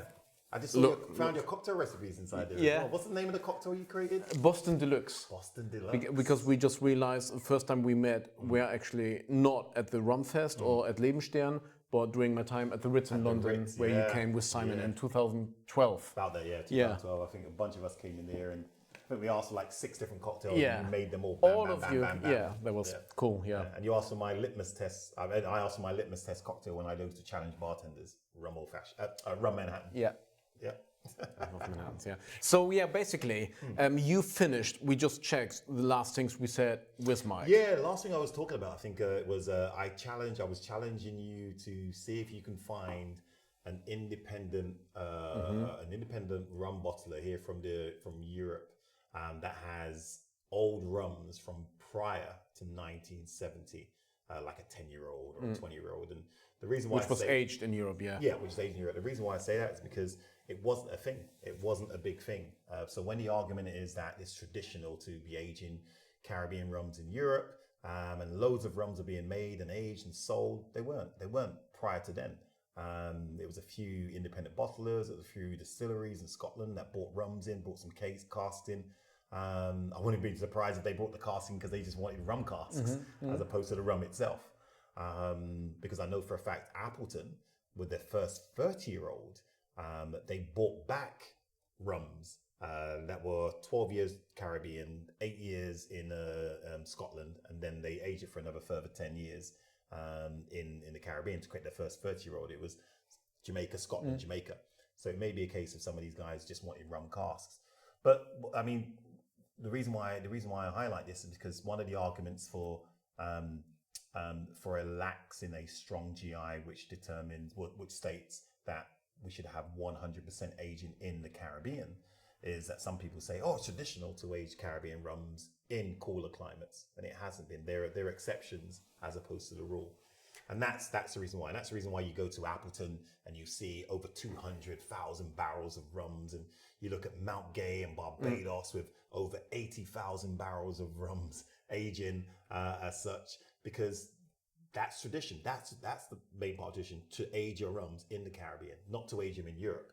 Yeah, it's a new thing. There's nothing wrong with that. And we've drunk many rums that are aged in Europe, and they taste great, but they're different from the ones in the Caribbean. Yeah, I'm saying this once. I'm sorry if we say something twice now, because we don't. It's quite difficult for us to, because we try to replicate what we have discussed during these 16 minutes. So if we mention something which we haven't mentioned before, because we got all around the place, sorry for that. But now, but so far I think you're good.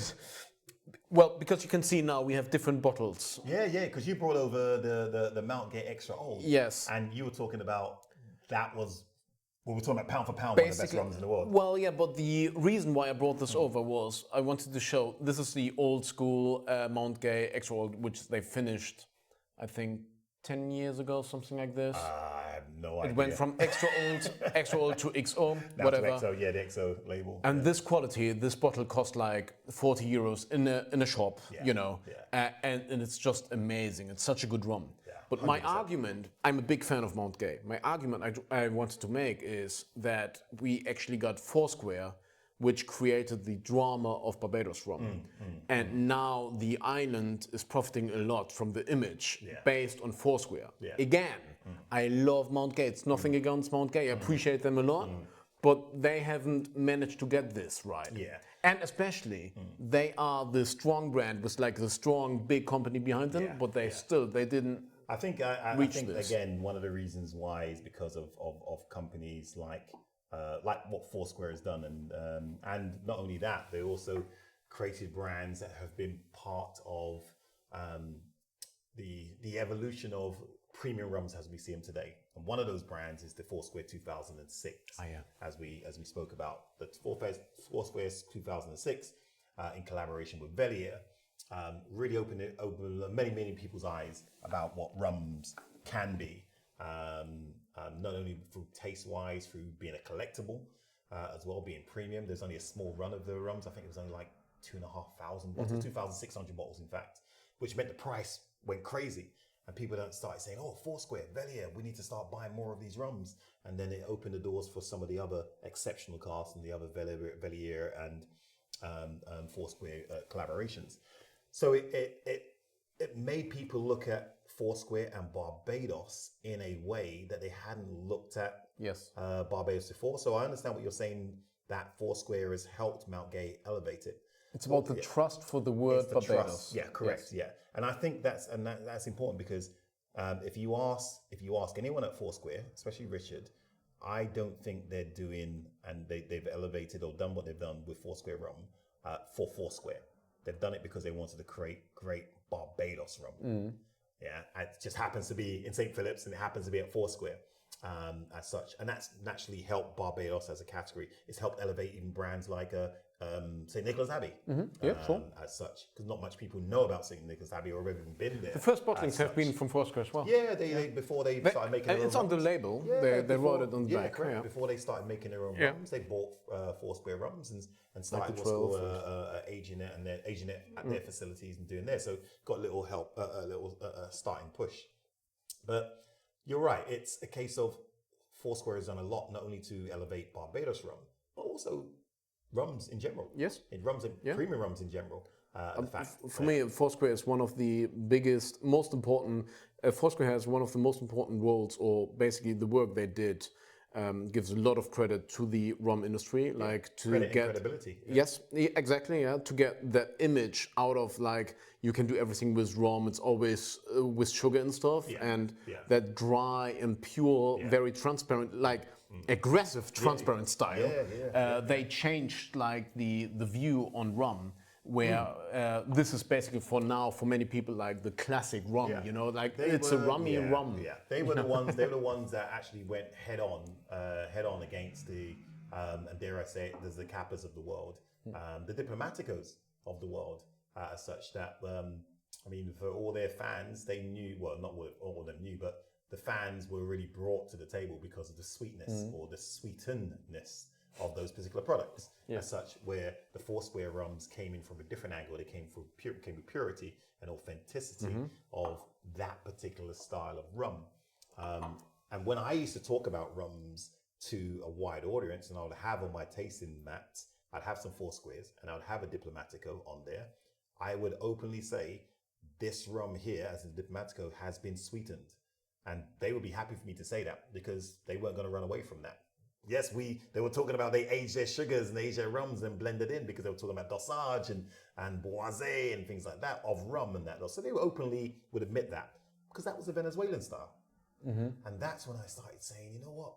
I need to be talking about the countries of origin and the styles, because what I don't want is someone to drink a Diplomatico and then drink a Foursquare and say, oh, I don't like the Foursquare because it's not sweet. It's not smooth. It's not smooth. Which is not true. Yeah. It's just which is not sweetened. True. It's not sweetened. Correct. It's not sweetened. And as we start drinking more of it, it becomes smooth on our palate because we're used to drinking that style of rum. What I want them to say is, oh, that is a Barbados rum. Oh, and that is a Venezuelan rum. So then automatically they're thinking, the Venezuelan rum is going to be sweeter or sweetened because that's that style. Once you can start to prejudge a rum in that particular way, that's when it becomes easier. That's when we start looking at rum as various different products created in different types of ways and different geographies, as opposed to rum is just a category. Because rum is not just a category, it's not the sum of all. Yes. It's not, there are just, because like whiskey isn't, we said that earlier, just like whiskey isn't. A Scotch is not an Irish whiskey. An Irish whiskey is not a Japanese whiskey. Yes. Japanese whiskey is not a bourbon or rye or a Kentucky bourbon. It's not a straight bourbon. They're different types of whiskeys. But actually, all of the whiskies you mentioned are strongly regulated, where other countries they don't regulate anything. Well, Jamaica is strongly regulated. Exactly, but that's not respected. Yeah, Jamaica is respected. Where? How many? Okay, this is the question I asked. Okay. This is the question I asked. Yeah. 60 bartenders in America yesterday. I said, how many subcategories of whiskey are there in the TTB, which is the body that defines what a spirit is in America? How many subcategories, as in, because the category of whiskey is it has to be grain, distilled to 95% ABV or 190 proof, and that's it. And then they have subcategories like Scotch and Irish. And how many subcategories are there of whiskey? Do you reckon there are? In the US? In the US. One of the biggest whiskey drinkers in the world. What is like bourbon subcategory? What type of bourbon? Kentucky bourbon is one. Okay. Straight bourbon? Straight bourbon is another. Yeah. Is it? Yeah. Okay. Oof. Rye is one? Rye is one. Okay. Yeah. Okay. Rye is what? 51% rye and then 49% anything else? Bourbon 51% corn. Just a guess. It's not to test the sea. Okay, then, no, I don't know. Yeah. Then, if that is a subcategory... None of them knew, the American bartenders. If that is a subcategory already, I would say 10. Good shout. 41. Including the newest category, subcategory, which is American single malt. Yes, yeah? okay. So probably like Scotch single malt and that type of thing. 3 years, one distillery. How many for, in fact, put it this way, how many for cane spirits? Subcategories as in definition. In the US? Yeah, in the US. One of the biggest drinkers of cane spirits in the world. Is rum one subcategory and that's it? Or does rum make a difference between like agricole and stuff? Then in the US, 5? Great guys. 1. And here's the thing. The one sugarcane distillate that they define by provenance, by geography, is not even a rum. What is it? It's cachaça. Really? Cachaça is the only sugarcane spirit that is that has a definition in America. So that means Jamaica rum, rum agricole, Martinique rums, it's all the same. Rums, it's all the same to America. Ooh. So imagine that. That's why we have this thought process that rum is the wild, wild west. Rum has no rules. Or you can sell a rum with 100 grams of sugar inside. To be fair, it's better in Europe. I wouldn't say it's better in Europe because at least in Europe respects and has legislated and has subcategories like rum agricole. Yeah, but that's what I said. It's better in at least it's better in Europe. Sorry, my bad. Yeah, it's better in Europe. Yeah. 1,000%. Yeah. I mean, there's rum. St. Lucia now has what's called a GI now registered in Europe. Demerara has registered in Europe. Not Guyanese rum, but Demerara has. Martinique rums, Madeira rums have. Cuba rums have. Venezuela has a DOC. So there's more subcategories. There's more what's called standards of identity to define what a rum is in Europe than there are in America. Only one, and it's cachaça, and they had to fight for that. Yeah. So in other words, all these products, yes, they can be great and that type of stuff, but if they're not sold in the right way to the general consumer, they're going to default to sugar-laced liqueurs that are sold as rum. Exactly. On the main part we did when the mics went off was my argument for, and I want to make this clear, okay? I'm not a big fan of this overregulation and stuff as a citizen, and I'm really getting annoyed by this a lot, okay? I'm not a big fan of this. But when it comes to the spirit world and we look at the numbers, the trust the category of Scotch single malt whiskey or Scotch whiskey has created, it just speaks so loudly and the results are so amazing. The trust they have created for the people to know what know what you're getting. You know what you get. And if you go to, like, the German supermarkets are amazing. We got an amazing selection. If you go into a German supermarket, you buy a Scotch single malt whiskey, it will not be bad. It's going to be good. If that's written down 12 years, there's no sugar in it, it was aged for a minimum of 12 years, It's very strongly regulated. They're very proud of it, and that's why the quality is so constant and so good. And that was my example by bringing in the Mount Gay, which I appreciate a lot. I've been to Mount Gay, I love it, but the image of Barbados rum was created by Foursquare, that's what I claim. And I would like, and I ask this without mic to the audience, what do you think? I would love to get Richard Seal and Alexandre at the table. They have to write me this in the comments so that I can contact both and say, listen, look at my audience. They all wrote this in the comments. You have to come. I want to sit down with both and argue. Basically, I don't really want to argue with them. I want both to speak their side. Present their sides. But what I would really like to hear from Alexandre is, maybe you can prepare on that question actually. I give you, I want to ask you how you want to argue against the result the Scotch industry has created. And before the mic went off... Or cognac. Exactly. Well, cognac. Well, it's not. The cognac numbers are going down as well, and it's the image is not there. But the whiskey image. That's why. We could take sherry, for example. Sherry is even stronger. You need to. Like the bottle, it's sealed. It needs to be bottled in Spain and Jerez in the region, but the bottle is sealed by government. Right, it's even stronger because what happens actually, even with whiskey, which is, it works very well, but what happens, many people now with old stock in Germany, which they can't sold anymore, they open the bottle, they empty it, they put in some sherry, they mix it, and they refill it in another bottle, and which is not cool. Because what we're seeing, what we see, say in Spain, we mentioned Spain and we're Spain and sherry. When it comes to things like whiskey, they can buy Scotch whiskey. Of course, they can't call it Scotch. Exactly. But what they can put in the back of the bottle is distilled in Scotland. Which is fine. Yeah, which is fine. Yeah. But what they want to showcase is the fact that they've taken Scotch whiskey, which is a great product, but they brought it to Spain, and they're like, we're giving it a little bit of a Spanish the important vibe part is we're selling a product that is maybe as good, maybe even better in our mind. We can't call it Scotch because that's a protected term, a protected name, but we can't say a guarantee, and that's the important part. Yeah, but they're not trying to sell. The Spanish that are doing that, they're not trying to sell Scotch. Which is fine. They're trying to sell their. But the reason why they can't write it Scotch is because the government of Scotland can't guarantee that there's no tricks being done. And there should be nothing wrong with that, because as a consumer, which is a good point. As a consumer, it's about guarantees. And my question is why, and this might be a question to your audience, should a small little tiny island like Barbados or Jamaica, should they be afforded the same luxury as Scotland or Spain or France with cognac or even tequila?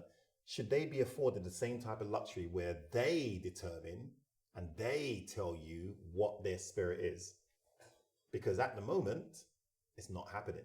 I mean, we're being told what our Jamaica rum is. We're being told what our Barbados rum is by other countries or other countries that bought our product, taken to their country, done other things to it, used our name, and then sell it as our product. Yeah, but that's an interesting part. I would love to hear Alexandre Gabriel's answer to this regarding the example. You might say it makes it taste better. No. Again, which is fine. He's allowed to do it. Correct, he's allowed to do it. I'm not saying. I would like to. I'm going to ask him. I'm going to ask him. Nothing wrong with saying that. But if he's going to say it makes it taste better, and then you say why? Oh, because I brought it out to cognac. Well, call it French rum. No, but that's what I'm trying to say. It's like distilled in Barbados, but now French rum. I don't mind. I really want to know his thoughts on the argument which I just made with the great example of Scotch whiskey, which is working so well, and even. I told the example with the sherry category where it's sealed, literally. The bottle is sealed, so there was no messing up. With Scotch, even with Scotch, which is highly regulated, if you buy an official bottling, you know if it's 10 years old, the youngest drop is 10 years. It's very well controlled. You can't mess up. If you fuck that up, you're going to be in big trouble, and you will be gone, you know? But if you buy something from an independent bottler, actually, there are certain ways where, you can be quite cheeky. But when it comes to cognac, for example, they go one step further. This is a huge amount of work, and which is a pain in the ass. But what they do is they seal the cask. If you decide I'm gonna make this a vintage, the cask will be sealed by government. Right. Okay. Wow. And so you have to decide this. This is not good actually, because every cask develops in a different way. But they have to decide before, like. By first fill of the cask, they have to decide this is going to be my vintage. Yeah, but is that because the rules and regulations in making cognac, in the terms of like a GI, it's a PDO, which is stronger than a GI, which basically means it's a protection of not only the know-how, but it's also a protection of the raw material and the source of the products. So from grape to glass, everything has to be done in that particular region. Where a GI, you can bring in stuff from the outside to create your product. So it's not as strict. But what you're doing with a GI, you're now protecting the know-how to use what you have in front of you and make that particular product in that particular region. It's a combination of both. Yeah, and you also, with a GI, it's not rules. It's not rules to say you have to make it this way. It is basically saying to the consumer that the geography makes up the sum of the products inside your bottle. And if you take that from that geography, it's no longer the same thing. Which you can, but you can't. You can do, but it won't be the same thing. Yes. And here's the proof of this. In Jamaica, for example, there are 2 distilleries in Clarendon. Yeah, you got the Clarendon distillers, and you got New Yarmouth. New Yarmouth is owned by Appleton and Ray Nephew. Clarendon is owned by National Rums Jamaica, Maison Ferrand, and DDL. Yes. 3 distilleries. And they're only maybe 80 miles, less than 80 miles, about 40, 50 miles away in that type of stuff. But there has been evidence and proof that when you have a spirit aged in one place and a spirit aged in the other distilleries, they come out completely different. I'm actually currently... And that's how close they are. Funny that you say this. I'm actually doing some research right now on proving this with chemical analysis. Chemical analysis, And Ray Nephew have also gone even further. They have 2 marks. One of their marks is in Appleton. One of their marks is in New Yarmouth. It's distilled from the same still. Yeah, distilled from the same, but AEL, the Appleton Extra Light, and then you've got the New Yarmouth Light, NYL. Same rums, aged in 2 different places in Jamaica, 2 different rums. Yes. So the environment, the geography has molded the flavor profile of that rum. And that's what a GI does. It protects that particular geography. You cannot make that rum anywhere else. You can't make it, not even in the island. If Appleton wanted to say, right, we're going to call it Clarendon rum, that Clarendon rum cannot be made in St. Elizabeth, where Appleton is. So that's what a GI is. It's not rules to say you have to make it this way. It's a way to protect the way you're making your products. I get your point. I get your point, and it's very what you're talking about. It's very idealistic and nerdy and very detailed. But it's true. It's true. I'm not arguing against it. It's nerdy because we want to know about it. I'm not. But in I'm reality, not arguing against it's reality. it. But I'm not arguing against it. But it's like grapes. I can just listen to people who are like, yeah, you might get a point, but just don't be so annoying. No, I'm just kidding. I don't mean it. But it's not for the general person. It's not for the general person to understand that. It's for the nerds. It's for those nerds. Yes, that want to know. And the important part, and for me, the focus on the argument is because basically what I'm trying to do is I want to narrow things down, and I don't want to give too much space for people to talk too much for then just to get the impression that they just made a point. And people are like, oh yeah, sounds reasonable. I'm like, whoa, guys, what are we talking about? Okay. At the end, it's all about the trust and the brand. Correct, yeah. And for me, this is why I'm doing this whole YouTube work. I invest so much time and effort. I want the customer to know if I buy a certain thing, I can trust this. Correct. And this is for me the most important part about GI. I want to know, for example, or the best arguments for the work, a brand. Like, what Foursquare has done. This is not by luck. There's so much work behind it. There's so much such a long breath behind it to be like, I create a style, I talk about this, I invest so much time and energy. And the reward now is that people appreciate this, and I've done something for my home country. He's a very proud Barbadian regarding his text on Facebook. He's a massively proud. Yeah. And so he created this amazing result, and now it's get personal when people are profiting out of it by doing sneaky things. Yes, correct. And that's the issue. Yeah. And this is for me. I want to discuss this argument, and don't come in with. You are pro this argument anyway. Oh, no, you know what I mean? No, the only reason why I mentioned all of that is because you asked the question. What is the argument? I'm telling you the reason why there's resistance in a GI, because they're trying to disprove what I've just said. That's the legal parameters. That's what's going on in courts at the moment, at this present time. They're trying to prove that the terroir, where a product is aged, doesn't affect the final ingredient. Yeah, that's what some people are trying to prove, and that's bullshit. What you're saying, and you're right, is you don't want to know about that. You want to know about trust. Okay, question I want to ask you: who do you trust to make a Barbados rum in Foursquare? Do you?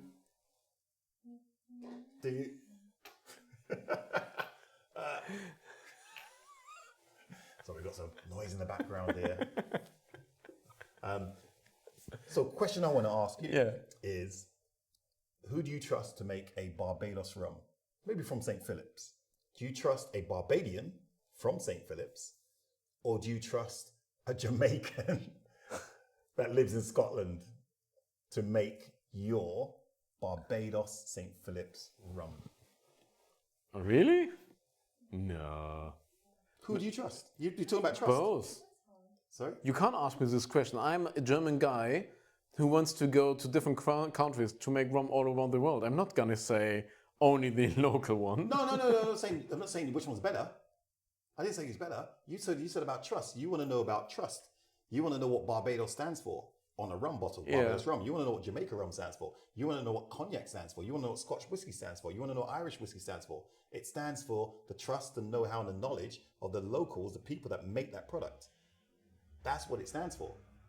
If I see Irish whiskey on a bottle, I'm thinking it's made by Ireland. It's made by Irish blenders, Irish distillers in Ireland with the rules. I don't trust someone to take that whiskey and not add something else into it in another country to try and make it taste better. Which is this, well, actually this is again for me way too detailed. Because, No, it's not detailed, it's simple. Yeah, but still it is. Actually, for my argument, the main part is, we talk, I gave you this example from cognac, where the cask is sealed.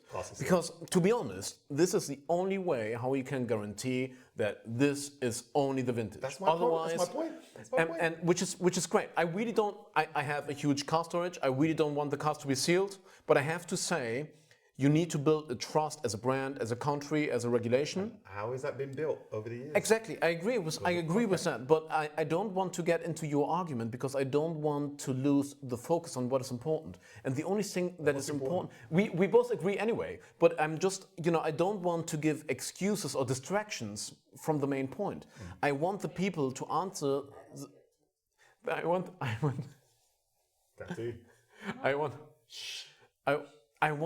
want the simple answer for my audience to be answered like, how can I protect the trust and how can I guarantee for my customer that they are able to buy a bottle and they know what they're gonna expect. They know what they're gonna. Exactly. So that's why I don't want to get into arguments for this and this because all of it for me it's just a distraction.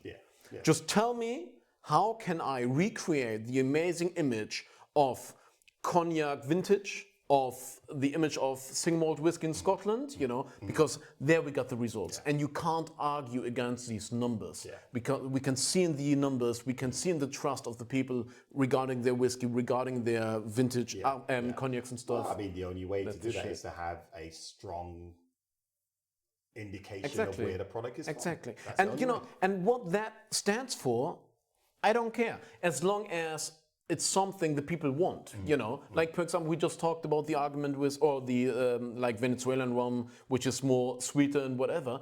If Venezuela decides to stand for this, and Venezuelan rum, I know if I buy Venezuelan rum and they created like a brand out of it, out of this category, and I like sweetened stuff, I'm happy to buy it. But if if Barbados rum, based on the work on Foursquare, which was then basically proven by Mount Gay, then this is right. This is Barbados rum. It's like very, they're both different, but it's a similar style. So the people are like, oh, this is what I like. I like Foursquare. I like Mount Gay. Like for example, people ask me if I want to taste Barbados rum, what should I look out for? I'm like, listen, there are 4 distilleries. Basically, St. Nicholas Abbey. I like St. Nicholas Abbey, but they don't exist like outside of Barbados. It's difficult to get. So I say, listen, it's Foursquare. They have different brands like Doherty's and stuff, but it's the original brand. Basically, look out for this bottle. And there's Mount Gay. And with these brands, you always know you're gonna get this like Barbadian style. You know what I mean? And this is now a brand. And now I want the people to know that if I buy a Barbados rum bottle, this is what I'm gonna get. Right. Cool. Yeah. Makes perfect sense. And I only want an argument against this based on the numbers of Scotland. Well, I mean, you've just basically said everything I need, everything I've just been saying in such. I mean, Scotland has quite a few years of marketing promotion with the wealth of United Kingdom and Scotland behind them to promote their products, to promote authenticity, to promote their know-how, to create a GI that is strong, that is respected around the world. Fortunately, Scotland's in a part of the world that is seen as developed. So it's easier for them to trade with other countries. Rum is made in lots of countries that are not as developed and don't have as much fair trading as such. So when your raw material is something like sugar and molasses, where you're not getting a fair price for it, yeah, compared to grain, yeah, it's always going to be a challenge. And that's one of the things that rum has always had as a challenge. But the other thing that rum's had a challenge, all these big brands and all these countries and these islands we've talked about, these were colonies. And what is a colony? A colony is where you colonize, you go there, you take the wealth from there, you bring it back home, yeah, you then enhance it, and then you make your money and create the wealth inside your own community, where the place where you took the raw material is not benefiting from that. And it's only now that rum is now saying, we want our own shit. We want to control our own shit. Like, you got someone like Worthy Park, the distillery was founded in 2004 and they started making rums throughout 2005, 2006. You can't buy a Worthy Park rum and use their name because they're like, no, you know what? Yes, we sold some bulk. You're not using our name. We own that and we're going to create our own destiny. So you're not going to get any age rums from us or lots of range rums from us. Foursquare are doing the same. Mount Gay, you can't buy any bulk Mount Gay rums. Like, you might be able to, from back in the days, you can't buy any not Mount anymore, Gay. No, you can't. Since a few years, because they're now changing the model. They're now changing the model where they're controlling their own destiny and creating their own value. And that value can only be created when you have a mark, you have a label, you have some sort of indication to the consumer of that trust, as you're saying. And the only way that can be done is if you say, this is what we do. We're going to be open to what we do, but what we do is indicative of who we are. It's going to be a part of our know-how. It's going to be a bit of our history and heritage. We also have to adapt with modern climate as well. But what we do is unadulterated, or if we do adulterate, we are going to say we're going to add that to us because that's what we do. But at least the consumer then knows what they're buying. Yeah. So a Barbados rum, if they adhere to what Mount Gay are doing, or what Foursquare are doing, or what Nicholas Abbey's doing, then you know, for example, it's going to be no sugar added to it. It's going to be minimum age. They're not going to use just Barbados cane because they don't have a model to do that. Because again, that unfair trading I was talking about early on, where the agricultural economy has to diversify. So they're not only growing sugar cane, they're growing bananas and other cash crops and things like that. They now have to adapt to the way they make their rum. So they have to bring in molasses. They have to share resources. Foursquare are now growing their own cane. Mount Gay have invested in growing their own cane as well. And that's going to be combined into what they do because they want to be more, they want to basically supply their own raw materials for their own products and themselves. But so that's the only way I see it. That's the only way I see it. And it's you know, owning your own destiny. You basically, we explained this before, I hope, in front of the camera, or with mic on. Probably did. Basically, let's repeat it fast. Basically, what we did, we talked about that whiskey is people exactly. People think about Scotland and they talk about whiskey, but whiskey in general, all over the world, is not regulated at all. Right. There's no law for whiskey, and nobody's claiming that we should have an international law for rum. Some people do still. Even in the States 2 days ago, people were like, why is there not an international law for rum? And I'm like, there will be, as soon as there's an international law for whiskey. Yeah, good point. But anyway, it's like basically, so Barbados, I don't want to tell each country or each region what they have to do. And you shouldn't do. Exactly. So basically, Barbados, for whatever reason and however they managed to do it, they created a certain style, a certain image, and then now they're protecting it. Like the same thing. If I buy a rhum agricole from Martinique, I know what to expect. If I actually buy a rhum agricole from Guadeloupe, I know actually the laws are a bit different. Yeah, so it's a different style as well. Yeah. And if I want to, you get my point. Yeah. 100%. So I like this. I like that each country is standing for different things, and I'm with you that I'm very happy that you are happy to do other things, but you just can't call it a certain way. Yeah, 100%. Galion can still create molasses rum. Thank you. They can't say rhum agricole de Martinique. A 1710 can use old cane instead of fresh cane. They can use a pot still, and they can still say it's from Martinique, but they just can't call it rhum agricole Martinique because it's still from the island. It's still from the island of Martinique. It's just that they do their rum slightly different. Yeah. Is it delicious? Yes, it's delicious. And then is it different from the AOC rums? Yes, it's different from the AOC rums. Yeah. But it's still rum. It's still rum from the island. So basically everybody can create their own style and stuff. 100%. And then if they choose, based on that trust, they can use it to even work with others. So, by example, Mount Gay is saying, I don't sell rum in bulk because, as they say, they can't control anything. They don't want like sell Mount Gay, then people are using Mount Gay as a name, or like countries, other distilleries, and they sell in bulk, but they prohibit that you're not allowed to use the name. But like take Foursquare, for example. Foursquare is selling to other countries, to other companies.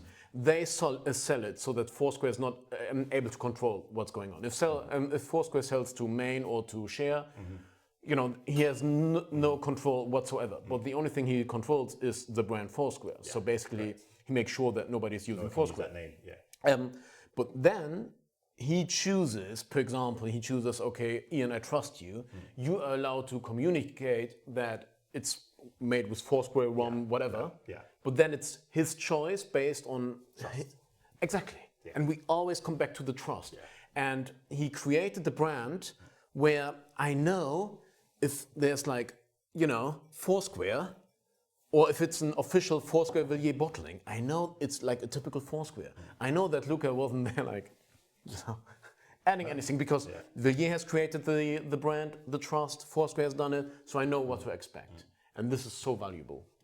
I mean, you're all singing, about trust. You're singing from the same hymn book, but it's all about trust. It's all about trust. It's either trust from the blenders, the rum makers, the consumers. And excuse me to interrupt, because the main point is, sorry if I'm start being annoying about this, but people have to understand that we are able to do whatever we want in the rum world. So, and this is a huge problem. 100%. So, for example, me, as someone who buys rum in bulk from other distilleries, like Foursquare, whatever, I can write down a name on the label, an age statement, and the people just have to trust me. And that's something we have to realize as a customer, that I'm able to lie however I want. That I don't have to give proof. There's no way of proving it. There are official rum companies who just write down whatever vintages, and we just have to believe it. You have to believe it, but a lot of those places that are put in place, they do have bureaucracy behind them. They do have customs and excise. Every single distillery, especially in the Caribbean, has custom and excise on site to know exactly what's gone into a barrel, when it's gone to a barrel. They need to register that. I mean, as far in Jamaica, even when you create a new style of rum, it has to go through a tasting panel before you can actually register that. So that is put into place. Yes, but still, so it's always going to be trust. We have to trust Ian, the Scotch whiskey distillers. excuse me to we have to trust the Scotch whiskey distillers. Yes, but what is important is. But even with Scotch, when it's so extremely regulated, I can still pour now a whiskey in a different bottle and put my label on it. Yeah, but that can happen anywhere. Not with sherry, for example, because it's sealed. Yeah, but I'm showing with. You can buy the sherry. Put it into a bottle, seal it, and then sell it in another country. Yeah, but I'm using these extreme examples just to make my point that. These tricks, it's not just that we are able to do them, they are done on a regular basis. And that's why I'm in my videos and I'm trying something, and when it's a brand or like a distillery I can't trust or I haven't been and seen for myself and whatever, I'm like, really? That age? I don't think so. That makes perfect sense. And because it's possible. And the only way to build that trust, where you don't have to question what's inside the bottle in that type of stuff, is having an organization, or an organization, or you have a team of producers that are working together, working for the same common cause. And that's what you see in certain areas that have what's called protected geography indications. They have PDOs, they have DOCs. They are working together to do that. Now, if they're not, or there's one rogue person inside there, the general consumer is not going to know about that. But the people that will ask the questions, like yourself, the people that will ask the questions, that 1% and some of the 9%, they'll ask the question of maybe that one rogue place, as opposed to the ones that are credible. I don't think, just because of what I'm hearing from you and your love, I don't think you've questioned anything Mount Gay has done. Exactly. I don't think that's you've questioned. Yeah, I don't think you've questioned anything that Foursquare has done. Yes. And I don't think you'll question. I was just about to mention, like, there's written 17 years. Yeah. It's just like, I just believe it. The standard. Yeah, exactly. Now, if every single producer on that particular island was thinking or singing from the same hymn book, because they're following a system that they all believe in, then you're now going to be thinking, all I have to do is see the word Barbados rum on there, and I believe that. Yes. Because that's what we do with Scotch whiskey. Yes. There is no reason for me to believe, and I know it can happen, as you said, but there's no reason for me to believe that any one of the 150 odd distilleries in Scotland that do a single malt Scotch whiskey, if they put a 12 on there, that's 12 years old. But if you want to be sure, if you buy an original distillery bottling, for example, like if you buy a Talisker, that's written 10, That's right. it's a guarantee. Yeah, it's a guarantee. That's original bottles. Yeah, exactly. Independent bottlers are different. Yeah. But again, we're now comparing an industry in one country where they have over 150 distilleries. There's not 150 distilleries in the Caribbean region Yes. at all. Martinique has the most rum distilleries on one island. Yeah, and I think that's 9.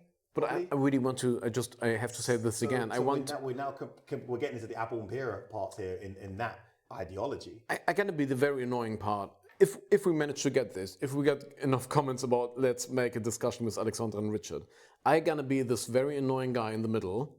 I will not argue. I'm just going to ask this question. I want this question answered. Like, what's the solution? And I don't want distractions with other things. I just want this. I want to focus on this, about this first. Good luck. And then we let the people decide. We let the customers decide. You know, it's all about them. It's all about them at the end. Well, I mean, you know, I think because of the price of Foursquare and the fact that the exceptional cask range and all of them have risen in price and value, and the second market that buy products and then hoard them and then sell them for a higher price and still find consumers, I think they've made a choice in that respect. Because I don't see that with rums coming out of Planteray and things like that. No disrespect to them, but I don't see them as vintages. Just go into the websites, the auction sites, and look what rums. Yeah, and Luca's done this test. Look what rums are being sold at the high price by the collectors and the consumers. What type of rums and what rums they are. Because, and I did it once just to look, and you have to go way down to like the maybe €90 mark when all the others are at like 2,000, 4,500 down to 90 before you find your first sweetened rum.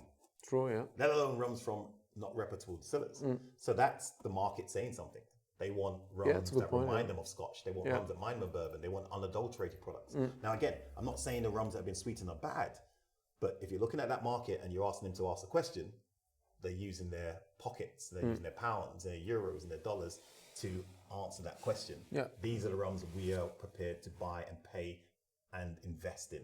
These styles of rums. And if there's a Venn diagram where they all cross together, where it's got sweetened and unsweetened, or adulterated and unadulterated, most of those rums that are being bought by the high investors are in the unadulterated section. So they've answered your question for you. Yeah, but still, there would be huge arguments against it. It's a bottle per price, but the others sell so many bottles that at the end they make way more money.